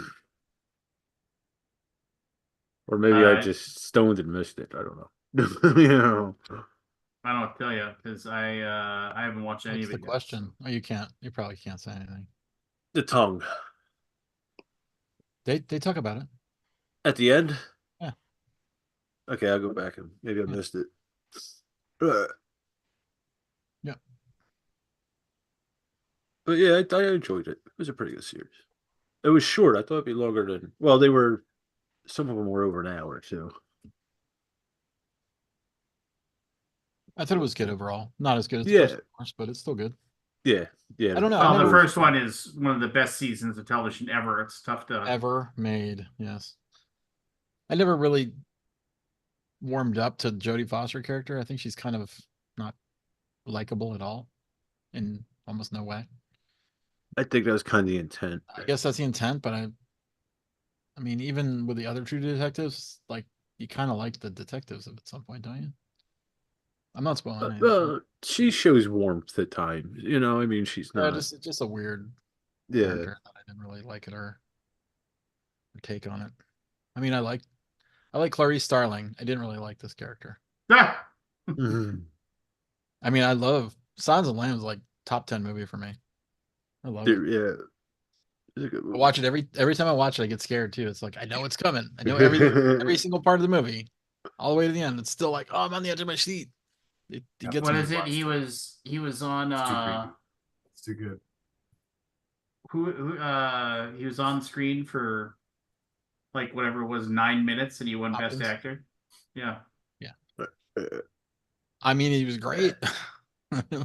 I can only imagine, and I didn't see it when it came out, so I'm like, I can only imagine how much that blew everybody away. My fucking dog. I didn't hear what you said. Yeah, don't you touch my fucking dog. It's like, I don't know, she got hurt falling down here, mister. I think her leg's broken. We use those quotes all the time, me and Michelle. Yeah. It rubs the lotion on It its puts the lotion puts the on its lotion on its skin. skin. Or else it gets the hose again. Mhm. The funniest part about the whole Buffalo Bill thing is that Chris Griffin's voice from Family Guy is that voice. On that character. That's what he based it off of. The Buffalo Bill. Oh, Buffalo really? Bill. Yeah. Wow. And I kind of want those movies to come back again. I thought the second movie was terrible. Which one was The Silent Slam sequel. What was it called? God, what was it? try to Red remember. Dragon? Red Dragon, yeah. No, not that one. No. That's a prequel. Hannibal. Hannibal. Hannibal, yeah, Hannibal. No, yeah. Hannibal. You didn't like the Ray Liotta scene? I hated it. In fact, that was I've counted the amount of time. I think I've almost thrown up in the theater 3 times, and that was one of the 3. But I forgot about that. Now they mentioned it. It's so gross, man. I hated it. I hated it. yeah, Red Dragon wasn't great either. Yeah, half was great and half was terrible on Hannibal. Yeah, it made no sense. Wait, hold on. There's another movie in that storyline. Is there? Yeah, hold on. I'm gonna figure out what it was. Manhunter. Manhunter. That's it. Yes. I like that one. That's the The original one with the what's his name? with Brian Cox as the Yes. Yeah, who directed I that? think I see Michael that Mann? one. Was that Michael Mann? 1986. No, it had the guy from SCSI in there, William Peterson. Who directed it? William Peterson, Brian Cox, Yeah, Michael Mann directed. Tom Noonan. It's pretty good. It's not great, but it's all right for the series. Not great. And I thought Red Dragon was okay. Yeah, it was, I- wasn't great. It was not. They did the best Was they not could as with what good they as- had. Exactly. They didn't have much to go with, so they had to take it. Silence of the Lambs, though, is perfection with cinema. It is It's so good. pretty insanely good. Yeah.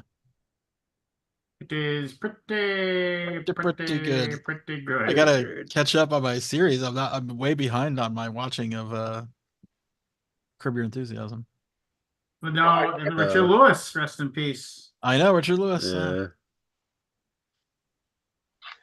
I just watched the Oh, episode where You they ever, you ever argue watch a about their movie? sandwiches. Oh, the sandwiches, yeah. You ever watch a movie and there's an actor in it, and you're like, "Oh, I know this guy from somewhere. Where the hell do I know him from?" Yeah. And you like rack your brain, and then you figure it out, and you start laughing. So when we were watching Oppenheimer, Yeah. the guy who plays Robbie, Robbie. the guy on the train, Oh yeah. It's Have you checked a kid. He's a kid actor, right? it's the guy, it's the kid, it's Bernard from Santa Claus. Yeah. Oh, okay. Yeah. He's an adult now. Yeah, I mean, he's an like- adult You're now. like, I recognize him. Like Okay. when he did that show Numbers, like he still looked like Bernard, like grown up, but now he looked totally different. And I was like, "Okay, I know this guy from somewhere." I'm looking. Yeah, I'm but looking. it is weird Both to of them, have him speak Oh my God, it's Bernard. adult. Yeah. I finally saw I Oppenheimer. think I remembered him from something else. He's got a new movie coming out. I saw a trailer for it too. Oppenheimer.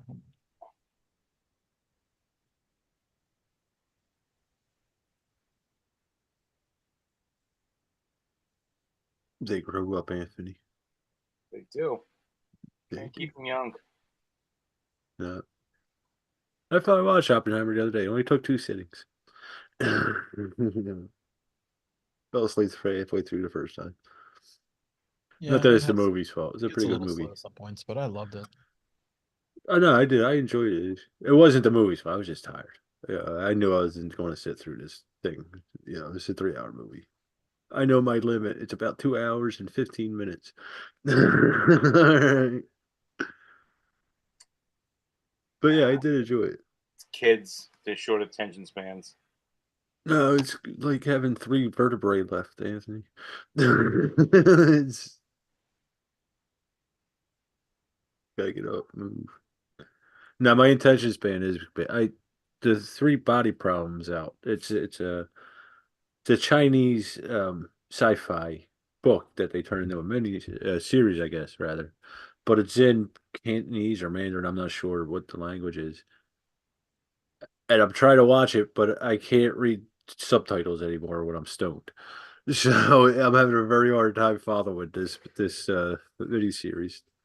It's pissing me off. Or it's not a mini series, it's like 30 hour long episodes. So yeah, my attention span's going, I guess, Andy.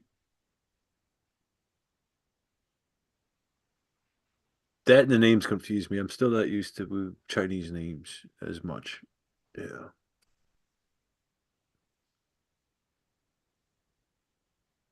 Oh, got this in the mail. Get another RPG rule set. Dragon Slayer. It's basically a little bit of AD&D, a little bit of BX, which is basic expert set, and a little bit just a dash of 3.5 edition. It's pretty sweet. I might actually only use this going forward when I run D&D from now on. It's it uses the classic old saving throws, like saving throw versus death, saving throw versus wands, saving throw versus dragon breath, and Lance, I got some bad news for you now. oh, lay it You on were me. you were no longer the top comment on that thread on Uh-oh. Facebook. Well, Who dethroned him, Anthony? Probably Anthony. He couldn't stand for me No. to be So I need a happy lackey. about something. a gentleman named Sam Clayton said, "I think that's totally fine. When I back, I am more of a supporter than a purchaser.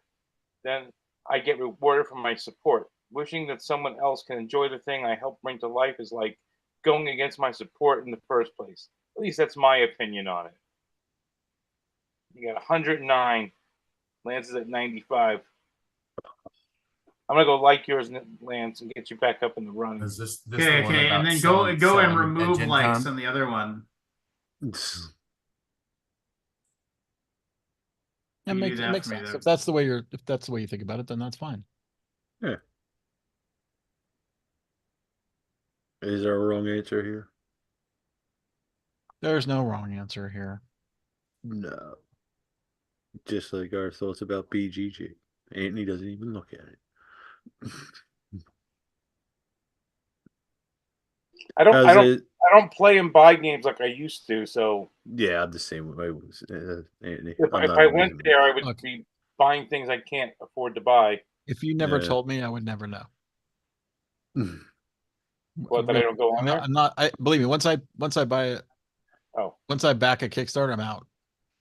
Like Yeah. But there's a you're very dead to vocal me. minority. I'm like I who got nothing. check I don't want to hear anything about your game everything anymore. all the Except time. when is Yeah. it shipping?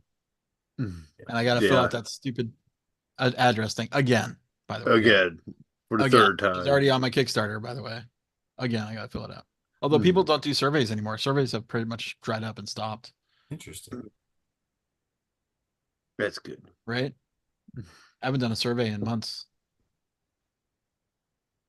Although I've slowed down on backing. I basically has to be like something really good. Yeah. I hear you. There's a lot of comments on this thread. That the selling games People at Gen have Con one? opinions, and the Grand High Poobah Board Obviously. Game Geek came in to say, "Damn those publishers straight to I did hell." not say anything. I'm talking about friends and on our 11 people watching YouTube. Yes. But I would say it publicly too if I needed to be, but I'm not going to. Damn them to hell. I'm not gonna. I don't want to rain anybody's parade here. May their company rot on the vine. Yes. you crush their souls. Listen to me, boy. Mm-hmm. I think that's what that was the gist that I got from you. So, but what are you gonna do? The cop said, "You know, And I there's some pulled mean you people over." on this might be some bannings on this thread, by the way. I don't know. I have to get Matthew on it tomorrow Oh, really? if he's not already on it. I'll probably get banned. But there's someone just wrote, sounds like what a toddler would say. Well, that was me. That was my sock puppet. Mm. Somebody's got to lay out the I truth mean, that's bombs. basically what I was saying too. He called me a toddler, basically. This, Oh. this is Lance interpreting what Scott said. Do you know why I pulled you over? You're the fascist pig. Why don't you tell me? Well, That sounds like I didn't use those words. What I actually said was, "No, sir, I don't." No, you gotta go the whatever it is, like those idiot like certified citizens or whatever it is, that they have like some weird reason why they don't believe the laws apply to them or whatever, and they it's like, and you just This say has I more don't. comments than they had backers on this campaign. No, when you get somebody who's like, yeah, you know what, I pulled you over, I don't answer questions. Just like, just that's the only thing you say. Yeah. Can you get your sergeant here? Yeah. Yeah. I like to Yeah, speak he's to your gonna love that. supervisor. I'd like to speak to your supervisor. You fascist. Yeah. Just I'm recording you, fascist. Just so you know. Yes. Yeah. Oh, That speaking of fascist, my neighbor's moving. Well, no, he's a cop. He's Homeland Security, but he's moving, Oh, he is a and fascist. and he's moving down to Georgia. Yeah, Georgia. He was going to go Talk to to you right now? he was going to go where you are, Lance, but they changed it because of the family stuff. But Jen was telling me what they sold the house for, and I'm like, you got to be kidding! That's like it went up about 80 grand since we last looked 2 years ago. And I'm like, Time why? to sell.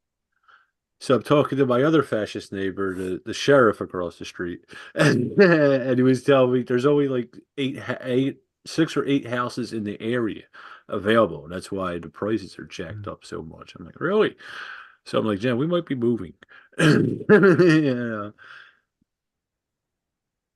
Yeah, but you have to look because a lot of the other places where you're going to go are jacked up also. Oh, Right. I ain't staying up here. I'm heading somewhere that has a cheaper standard of living, first of all, and somewhere a little warmer, less rain.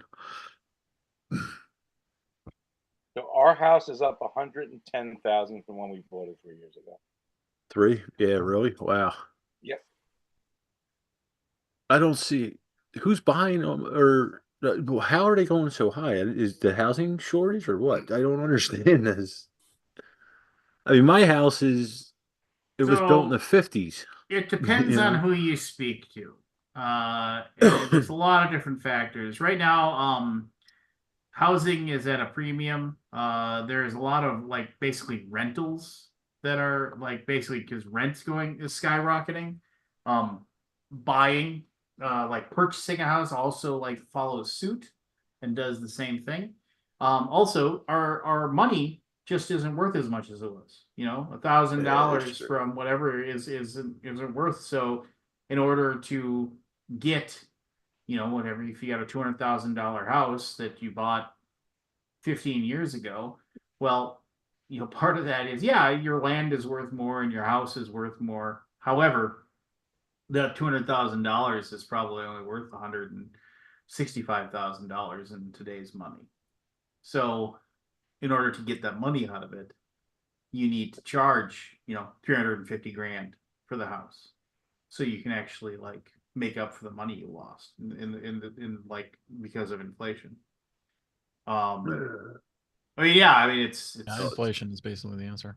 Yeah, it's nuts. um the I remember a long time ago, the guy who runs the building that I used to work at for US Bank, he moved here um from he lived on the East Coast. I think he lived in Maine, if I remember correctly. It might have been Massachusetts. I don't know. Something.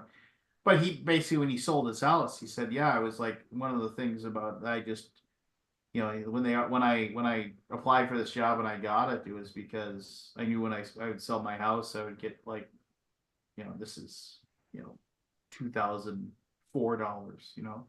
I knew when I sold my house, I'd get, $500,000-600,000, and I could come here and I could spend half of that to live in a fucking mansion compared to what like the price of the houses. So I mean, so yeah, I mean, he was like by taking this job that it was going to pay me more than I made at the other one anyway. I was, it was just a no-brainer. The guy just stepped in and, not only do you basically pay for your house, and it's paid for immediately, and because of the money you made off of the house you sold, and now you just got to work and you're making more money. And I was like, well, aren't you just awesome, you capitalist fascist pig? Fascist. Yeah, fascist. Fascist. No, you're fascist. You probably think I got. I think I told you this, but nobody, when anybody opens up a conversation with you and it starts with, I really want to know your honest opinion about this. I'm not being sarcastic. They never want to hear your honest opinion about it. It is just, they've got their little buzzword that they want to use. They've got their little thing that they want to say. And I remember when I said something about basically, well, the problem here is capitalism, because and I kind of went off a little bit, and then somebody within the industry that I respect, and he's a friend, he was like, sending me a private message to say, why do you think that is? And I kind of went back and forth for a while until I finally just said, I was like, look, you're not going to convince me otherwise. So just, just like, I think let's just stop before you really annoy me. And he just, so I'll just, last word people. I love last word people. He'd say, I agree, be cool, brother. Just like you fist bump or whatever. And he goes, well, I'll leave you with this thought. He said, capitalism is the worst idea ever, but it's the best idea that we have now. And I was just like, and I don't know what fucking book you read about. Is this also another quote from some 1980s economy? You know what I always say, Lance? Ayn See Rand Dick quote. run. Run, Dick, run. Dane, run. Run, Dane, run. It's just like, oh man, just whatever. Yeah, that's. You see Reddit's going public? Oh, is it? I thought they were Is it- owned by Condé Nast, but I guess not. I mean, that's gonna be tough. I mean, they're probably gonna have to shut down a lot of the really, really wackadoo. I think they've already Reddits. gone through that, where they clipped out all the bad stuff for the communities. Yeah, I mean, if they're gonna go public, they're probably gonna have I to mean, it's dive like the deep. third popular website in the world. Like, I can't stand it. I can't. there's some good parts to it. I like the R Dallas and I like R synthesizers. The synthesizer community is very positive, All right. unlike some other communities that I know on Reddit. A wretched hive of scum and villainy. That is Yeah. what I have discovered. I also like the EDM Reddit. That is a good one too. Reddit users have There's some positive IPO. things there. What's up? Reddit users have turned against the IPO. Oh, have they? Yes. But they get to buy shares if they want. I mean, how do they think this skin gets paid for? Like, Don't care. I'm sure the server cost of that thing must be astronomical. The fee, the mortgage, the interest alone will be astronomical. Well, I mean, it's kind of Reddit's fault. but by the way, I don't like the AI deal they did. You hear about the AI deal? No, what about it? They're teamed up with AI to harvest the entirety of Reddit to make AI models. Oh, really? What you It's want to like, model stuff off of. so you're basically anything you post on Reddit is now going to be used in some sort of AI model. Yeah. But that's just life, I guess. It's the way it goes, man. You post on the internet. So here's Squirrel something. taxidermy. Is that a good one, Chad? I- It's here. So That somebody recently posted like all these like these are the most recent AI pictures, and admittedly, yeah, they look amazing, right? You know, just like oh my gosh, they look like real photographs, or they look like real whatever, you know, and they look, you know, and admittedly, a lot of the AI art looks like garbage and doesn't look realistic. It doesn't look photorealistic. I mean, you sit there and you tinker with it and you fight with it and you tinker with it and you fight with it until you get it to where you want it to be, and then it looks really cool. I'm not saying that AI is bad, but I mean, I have just taken to snoozing everybody that complains about AI. Like, nope, see you later. Later. I try to like I for a longest time I would just put the YouTube video of how to put the toothpaste back in the tube. That would be my response to every single one. Yeah. And then a few people I'm sure put me on snooze over that as well. I will be curious of how much AI comes out during the election. Well, you know what? Yeah. Here's what It's I say. Is, already. I fully expect in 20 years, I fully expect there to be, if I'm still alive, I will go to, if movies still exist, like going to a movie theater, there will be entire movies that'll be completely made with AI generated things. No, it's better than that. What do you Any mean? movie you want on demand will be able to be made with AI. Yeah, pretty much. Yeah, I mean, it'll On just a ninja movie with wrestling stars, done. done. Yeah. Yeah. Create it. Yeah. 10 And then minutes. just There's your yeah, movie. give us 10 minutes. We'll be right back. Yeah, I you mean, know? it's happening. It's already being So- created. And all Scott, these how do people you- are like, "Oh, what should happen?" I was like, and then go and Google it. When people who took like photographs, when photography started becoming like more normalized, people said it was going to make artists give up painting. They said they were gonna stop painting and doing anything like that. But they didn't. There's still painters. There's still people that make art. There's just like there's always going to be something somewhere that's going to want what an artist creates. It just is. It's just the way it always has been. It's the way it always will be. I'm not saying that it doesn't suck. That like, oh well, it's like why? I mean, here I mean, altruism aside, like whether or not you feel it's a right or good thing to do or whatever. If a board game company or whatever, just I don't care, a board game company or a RPG book person or whatever, just anything that you need illustrations. I have 176 cards. On those 176 cards, I need 105 unique illustrations. I could pay an artist or a team of artists several $1,000s to have this done, or I could spend 6 hours in front of my computer and tinker with these things and make them the way I want them to, and then I'm done, and I don't have to wait for artists to get done.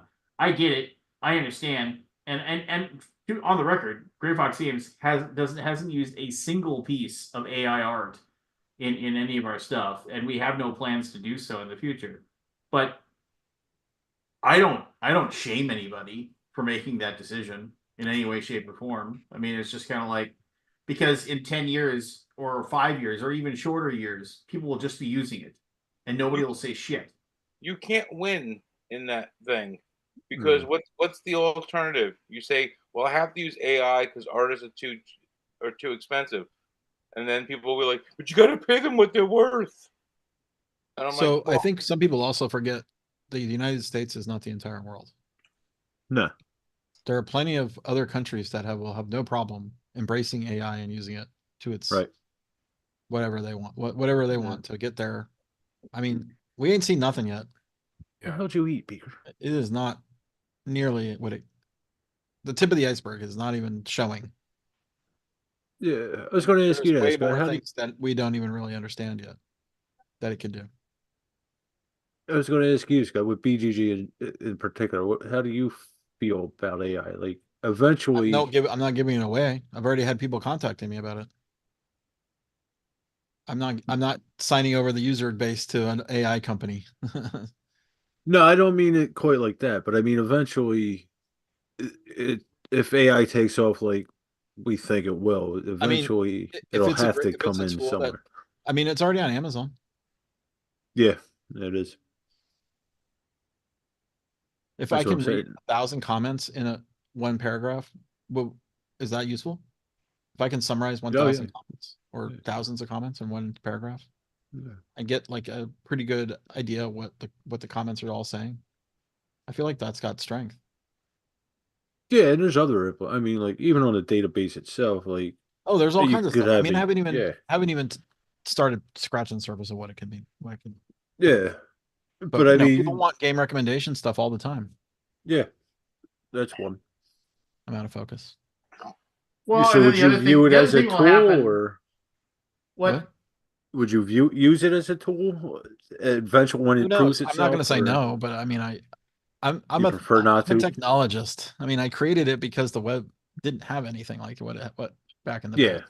Yeah, yeah, So I do embrace what if it's useful and not harmful, let's say. I would like to use it. right. That's it, simple. Oh, that's any tool. I don't know And what I what harm realize it would be causing if I had some kind of tool that helped you pick out what games you like. I don't know how. I'm sure someone could come up and tell me why it's harmful, but I feel like it could only really be useful. Yeah, Now, in the certain algorithms can applications. be tweaked and hacked and all kinds of, Yeah, yeah, you're gonna have malfeasance. Is that the right word? Malfeasance? yeah, that's a good word. Bad actors to try to twist it. That's already happening. yeah. I've People seen make that. fake accounts all the time. We try to track that stuff down. Damn it, I gotta tighten up my skin. Yes, Kabuki Kid is right. Handing over our control of cultural sphere to AI or to a few rich men would be a tragedy of the art of the sort of George Orwell Ward is about. I don't know about that, but maybe it would definitely take away a part of humanity. I mean, the thing is that humans will always be able to like have imagination and create things, right? I mean, What yeah, if AI might have that someday as well? well, maybe right now it doesn't. I mean, we haven't seen anything, all the latest stuff. Yeah. It's accelerating way fast. Well, where's me is what we It, haven't it seen. still doesn't have the ability to create something original, right? It still has to like take source material, and yeah, you can smash it together and make something. You can smash the Play-Doh together and come up with a weird color, but it's it still relies on a human being, one, to tell it what it wants, and two, it For like now. well,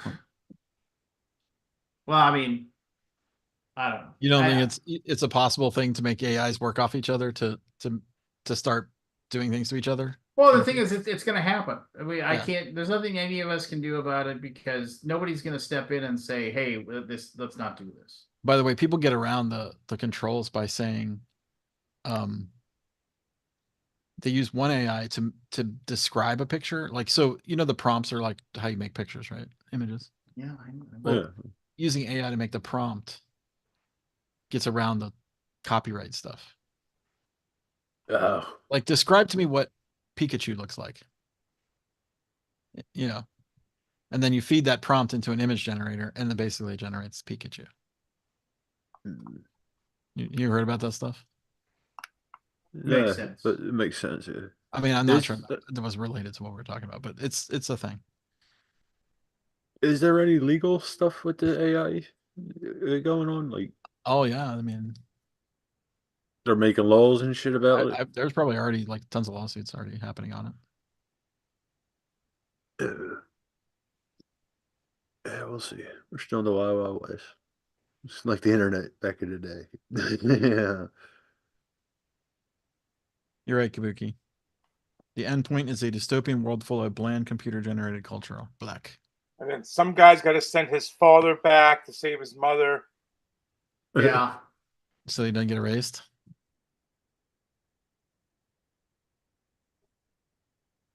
Yeah, That's what I want.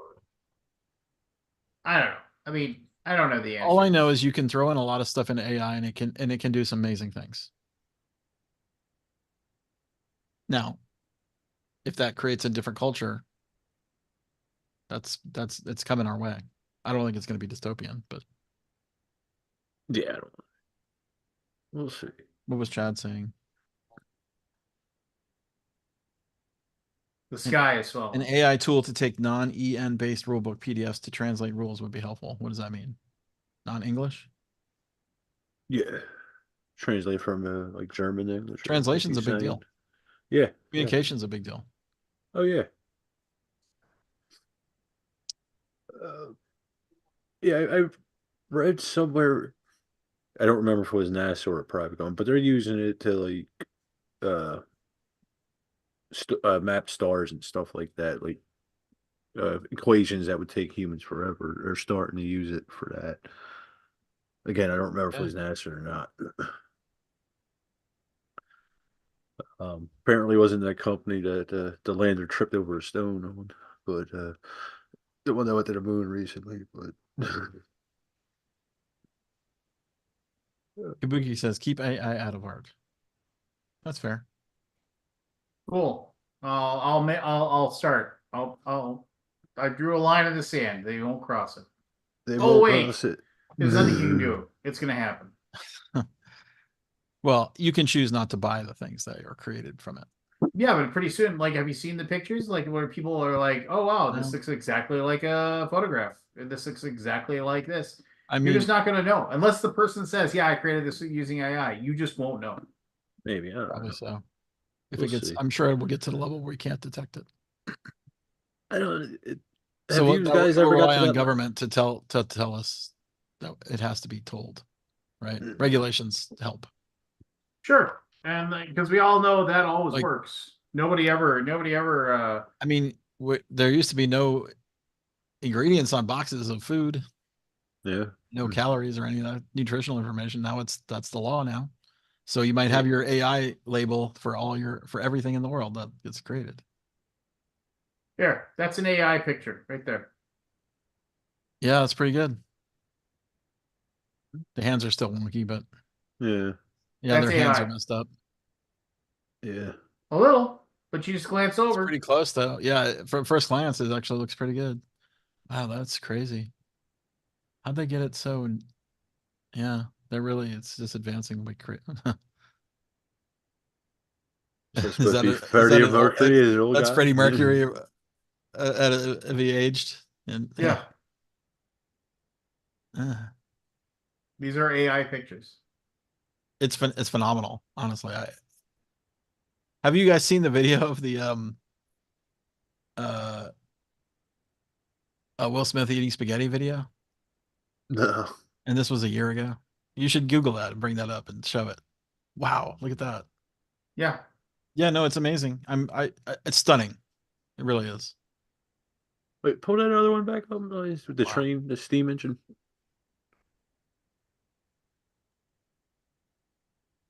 That's a little scary. Huh. What's the prompt for that one? I was Yeah. just Wow, the thinking ray if it. I mean, it's really it's I hadn't seen any of the latest stuff in a while. I was just thinking if it could recreate a schematic, that could be a little worrisome. Still, Yeah. it's I mean, true. this one the Kabuki. hands really screwed up. You can I see the understand what you're hands. saying. I just don't think it's going to be stopped that easily. Yeah. Yeah. Cute. But who are they stolen from, Kabuki? Look at that. What's that from?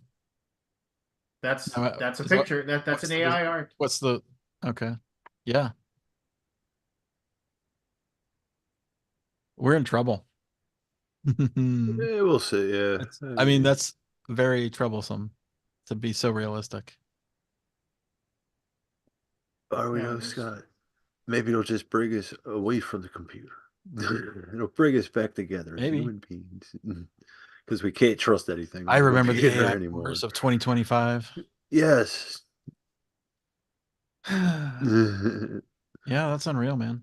That's crazy. They said this was like I mean, this is woman within a couple woman months. outside a I diner mean, the with a last time I Twin looked at Peaks this stuff vibe. was like a few months ago, and it was not nearly this quality. Yeah. Yeah, I'm sure it's grown since then. All technology doubles pretty much. Your foster parents are dead. Foster is. They're already dead. So what is a video like? Is it Yeah, Well, have you Is seen the it video? janky? No, Did we I do the haven't. video thing? Yeah, look at the video thing. The That's a video thing real is picture. is amazing to me. That's a real picture of Lincoln. That was the only one that was Yes. real. It was real. Yeah, that was it.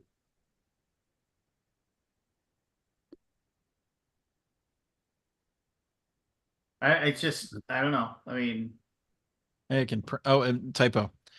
That's a problem. It also it's very telltale when it has weird typos. Typos. In Yeah. the text. Can't do text.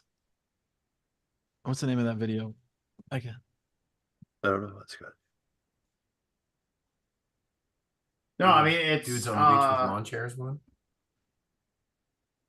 Yeah, go to Sora, openai.com/Sora.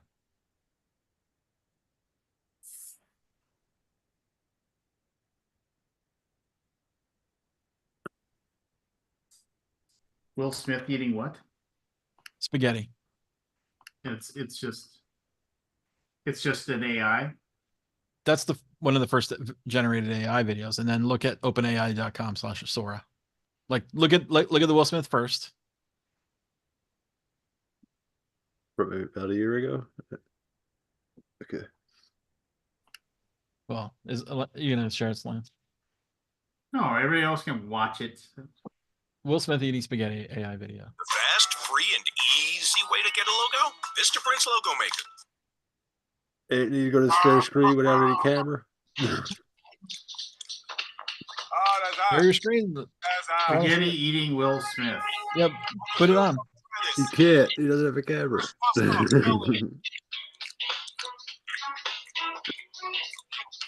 hot. That's hot.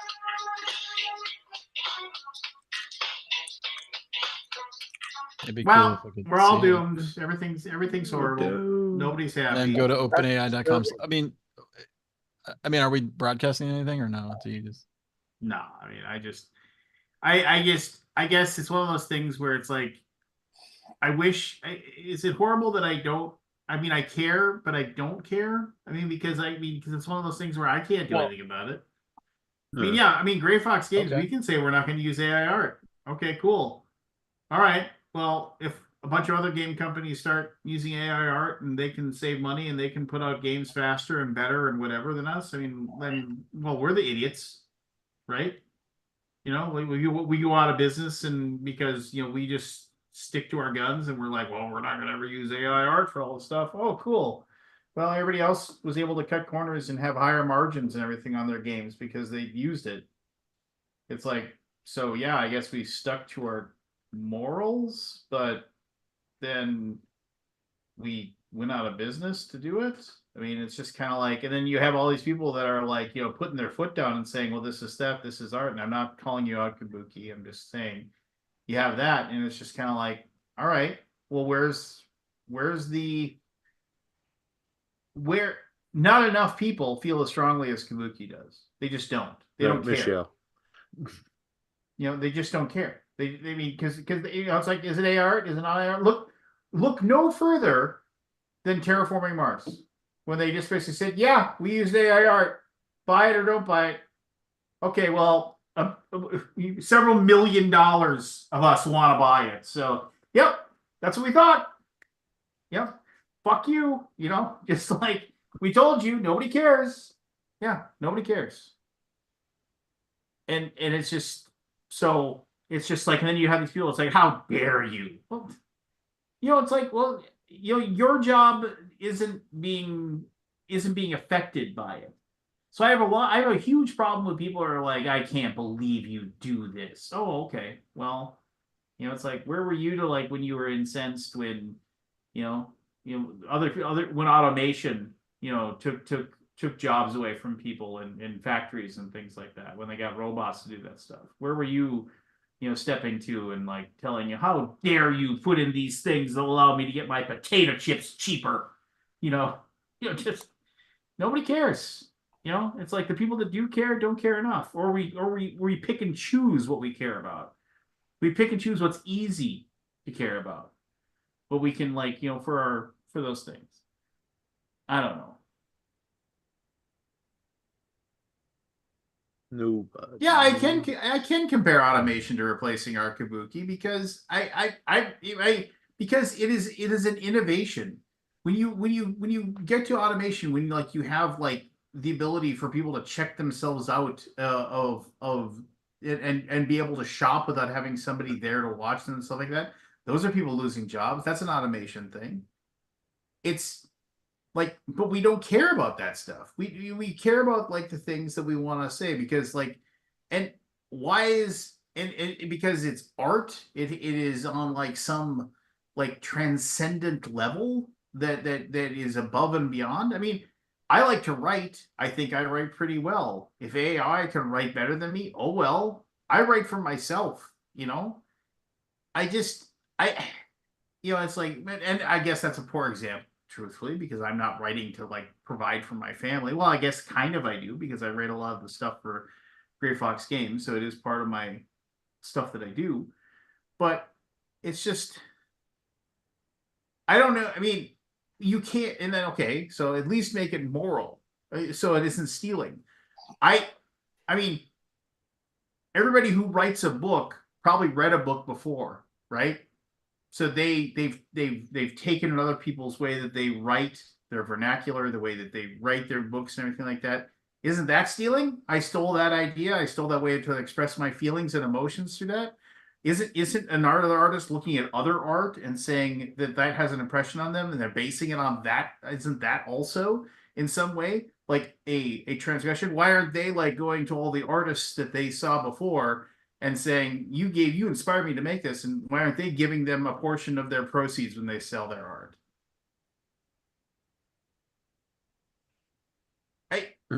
I that I do understand the difference. One is typing something into a keyboard and hitting enter. I'm sorry, this is a weird argument to be having with somebody that isn't speaking. But there, Yeah, but it's like, but the only difference here is it's because it's a computer doing it, and it's a million lines of code that are doing it instead of. But this is again, I guess, in my opinion, it's just another innovation. And I'm not saying it doesn't suck for artists, and I'm not saying that it isn't something that isn't a kick in the teeth to them.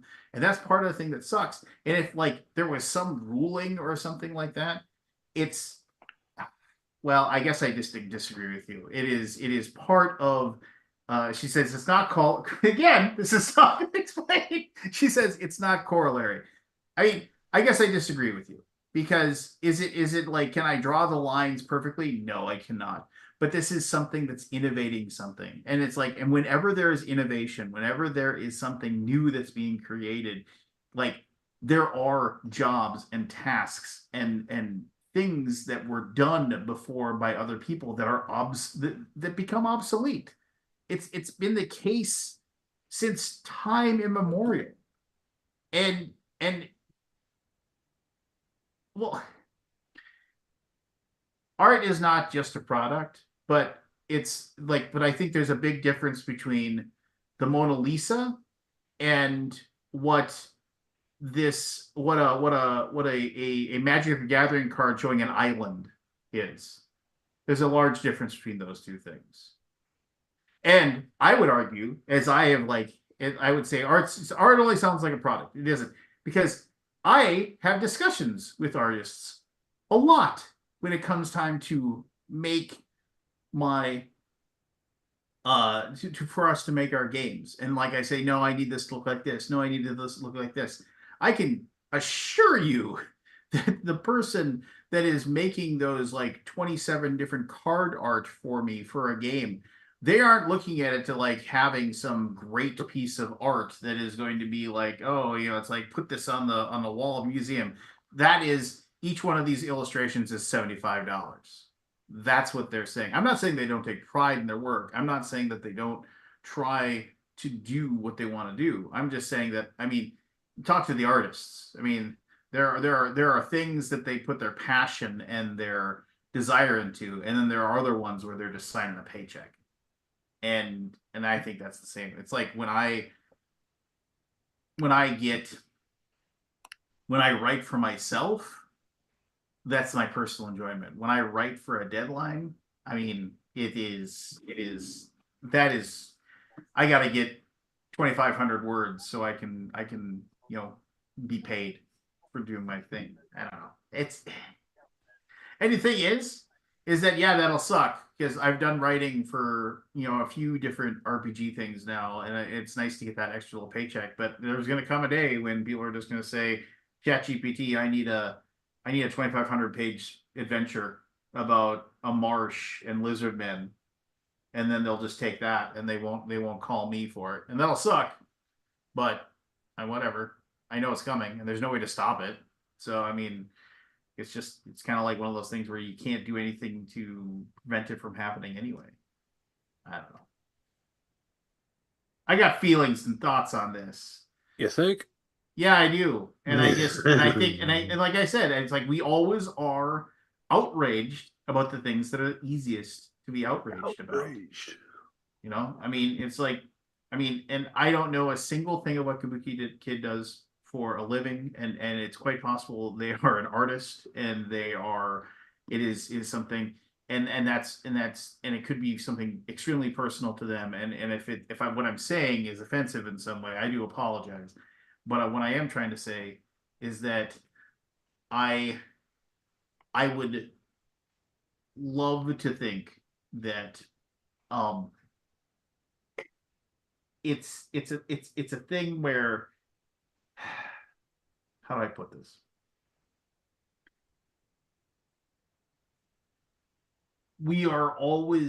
It's always easy to say, well, you shouldn't do that when you don't have to do it. It's like it's a situation where it's like I've said before. It's like we all want to say, oh well, it's like we need to. Nobody complains that they're getting a T-shirt for $10 because it's being made in a sweatshop in Malaysia. Everybody's just like, oh, cool, I got a T-shirt for $10. They because it's too hard to go out there and like it's like, oh, I got these bananas for 39 cents a pound. This is awesome. It's like, oh, okay, well, it's like the people growing those bananas and are being treated like shit by their employers and the environment around them. I mean, I I don't know. It's We're very picky and choosy when it comes to what bothers us and what doesn't. And the people that are like saying, I'll never buy a game from somebody who uses AR, every single time somebody says that, that's just another for the game publishers that are already planning on using AR, that's another thing telling them, I'm not telling anybody I'm using AI art because there's nothing in the world that says that you have to disclose it. There's nothing out there right now that says you must disclose whether your AI art is included in your game. I mean, Kickstarter says it now. If you're gonna use AI stuff, you have to add it. I'm sure GameFound will add that as well. But if you're just publishing a game, no, you don't have to say anything. You can just do it. Well, and then if you get caught, what's the repercussions?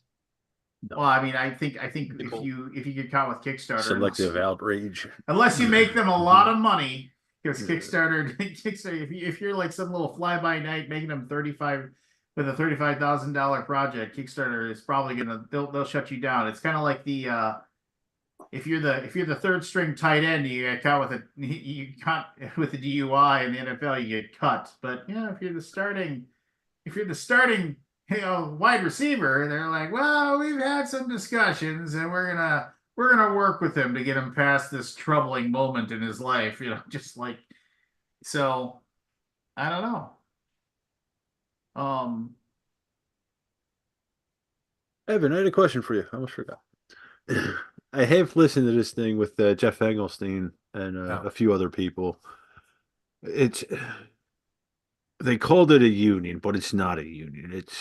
There's no bargaining, it's more like an association, I guess. Yeah. With how do you feel about that? Like designers, it's not unionizing, like I say, but I don't know much about it. I think I remember I saw something being circulated, and I read it and it sounded cool. Basically, it was like, hey, you know, we can all kind of have a rough, generalized estimate of what kind of what you should expect when you're going into a contract negotiation, what is normal, like just that kind of stuff. So that people know kind of the baseline, you know, it's like a group that furnishes resources for people in the same line of work. It seems cool. I haven't heard much about it after the Yeah, I first time mean, I you can heard go to about the. I think it's similar to the SATS group, SAZ, Yeah, which is like the organization of designers, and I think it's German. Yeah. Yeah, They share that's what. information with each other. Just information is power, kind of a group, and then Yeah. problematic people, publishers, can be handled in a better way, I guess is the term for it. I don't know, Right. like So then you're not legally alone. and also just socially. Yeah. So Yeah, Jeff just I only partially watched it. I've been a did he lot of put out an pain. interview?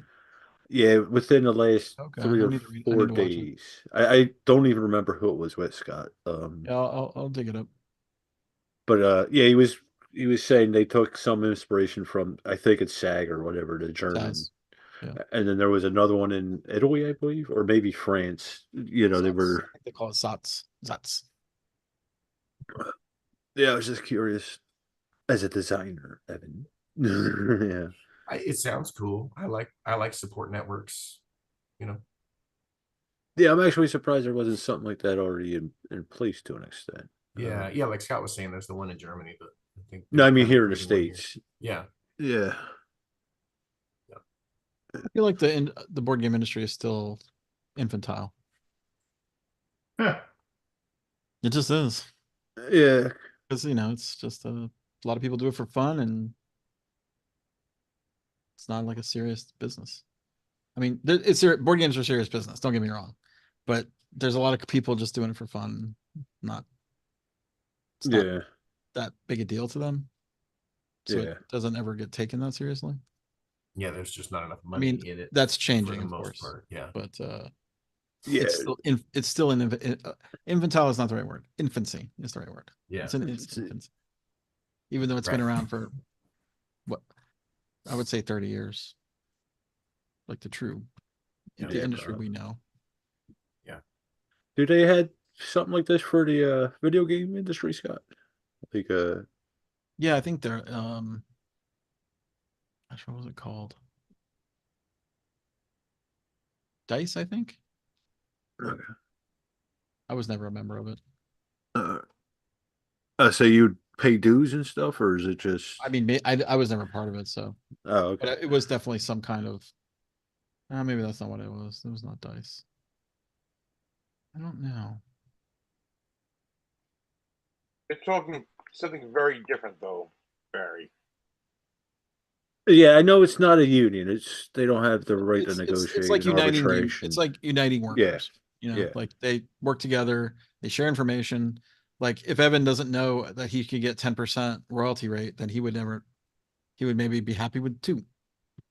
Yeah. Yeah, I'm just making up numbers. They're not going to unionize because what are they going to do? Go on strike, and there'll be 40 other thousand people behind them with game design. Yeah, I know that. Yeah, Yeah, it's hard to strike when you're basically. This would be a hard one to. Yeah. Yeah. No, No, the that video is. game industry is a workers different could thing. theoretically You strike. go on strike, and you basically cripple the company. Yeah, there is a labor rights union in the video game industry, but I'm not sure how popular it is, how powerful it is. Yeah, I didn't think it was. I don't think the industry is in need for a union. It's not that bad yet. I mean, usually, if a union comes in, work conditions are pretty bad at the place. Well, Yeah. and I'm sure a third of those people who are going to join that are the people who, they want to wear all the hats. Yeah.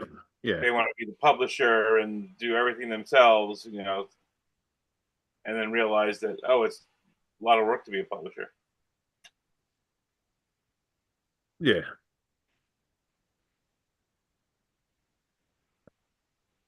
But yeah, I mean, like I said, I was just surprised they didn't have something like that where, information at least where somebody could say, the average designer makes this much. The Yeah, average I artist think that's makes kind of this the gist much. of what they're Yeah. putting together. Like, Yeah. I forget who else involved, like Jeff Engelstein and Sinfum Lim, Yeah. and I forget. There was a few. Like I said, I only saw part of it, but they were talking most of it is like contract disputes. Like the designer just didn't realize this was in the contract or something. I mean, like here's that. here's the scary thing about AI. Can AI design a game? Not yet. Didn't we just try that last week, Scott? It didn't do very well in initials, but we only gave it like 5 I or mean, 6 we were minutes. working on it for 2 minutes. I mean, it wasn't like we were trying. Not But I mean, if you yet. feed in all the rules of games and say these are the best games, take these rules, amalgamate them, and who knows what we can come up I with. You want me to No, pour I'm all my dubious. useless knowledge into AI so we can play initials? Yes. Please, yeah, give us all your useless knowledge. Talk to Elon Musk, Anthony. You'll just connect Yeah, that thing into your Tony brain. Bosca says, Siri, make me a Civ game that plays in less than an hour. Oh, my Siri just turned on. All right, I need opinions from you guys on something. To know it's Opinion? not just me. All right, and then we gotta go because I'm tired. Okay, so have you seen the Dying Light Kickstarter? Yes. I haven't looked at it yet. but- No. All right, can you just go to it for a minute?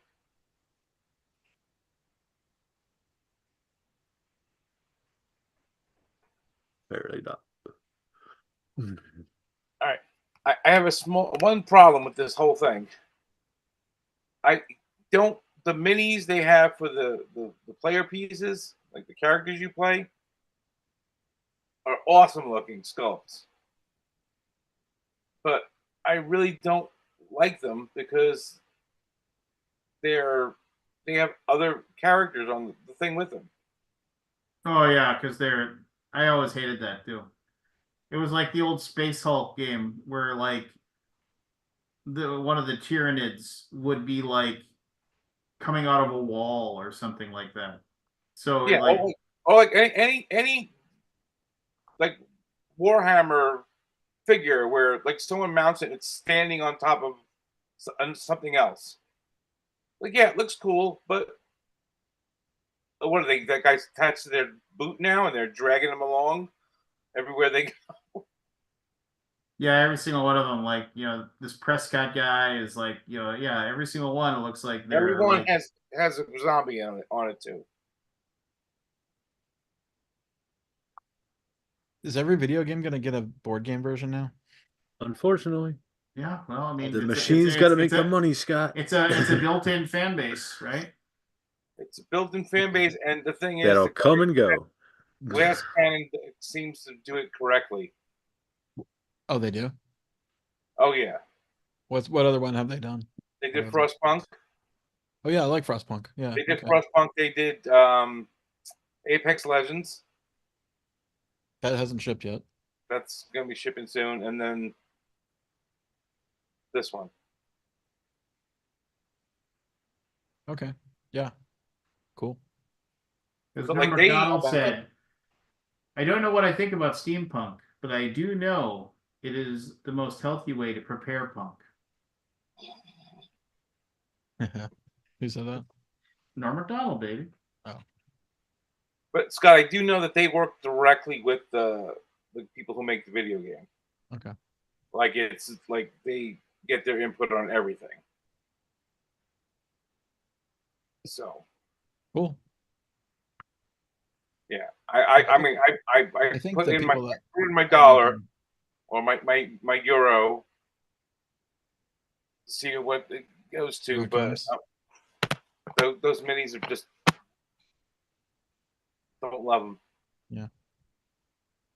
I never did play the video game Dying Light. It's parkour. It's zombies with parkour. Oh, is it? Is that fun? Yeah, Really? hardcore. Parkour. That's why if you look at all if you look at all the minis of the characters you play, they're like bouncing off a wall or I see what you're trying to get. the way they did their buildings is cool. I don't know if I've seen it before. So they're the cardboard buildings put together, but they're all basically two squares put inside each other.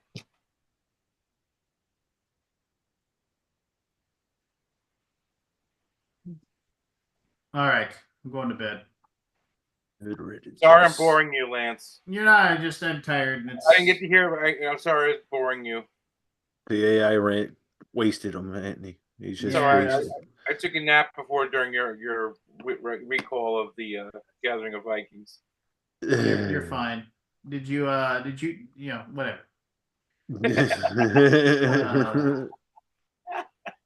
All right.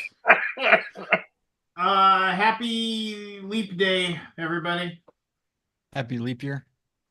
Yeah, unfortunate if you were unfortunate enough to be born on this day, you only get one birthday every 4 1/4 years. the rest of us.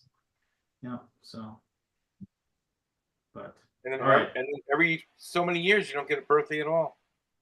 Yeah. Almost would have been a Funny how leap that year. works. 400.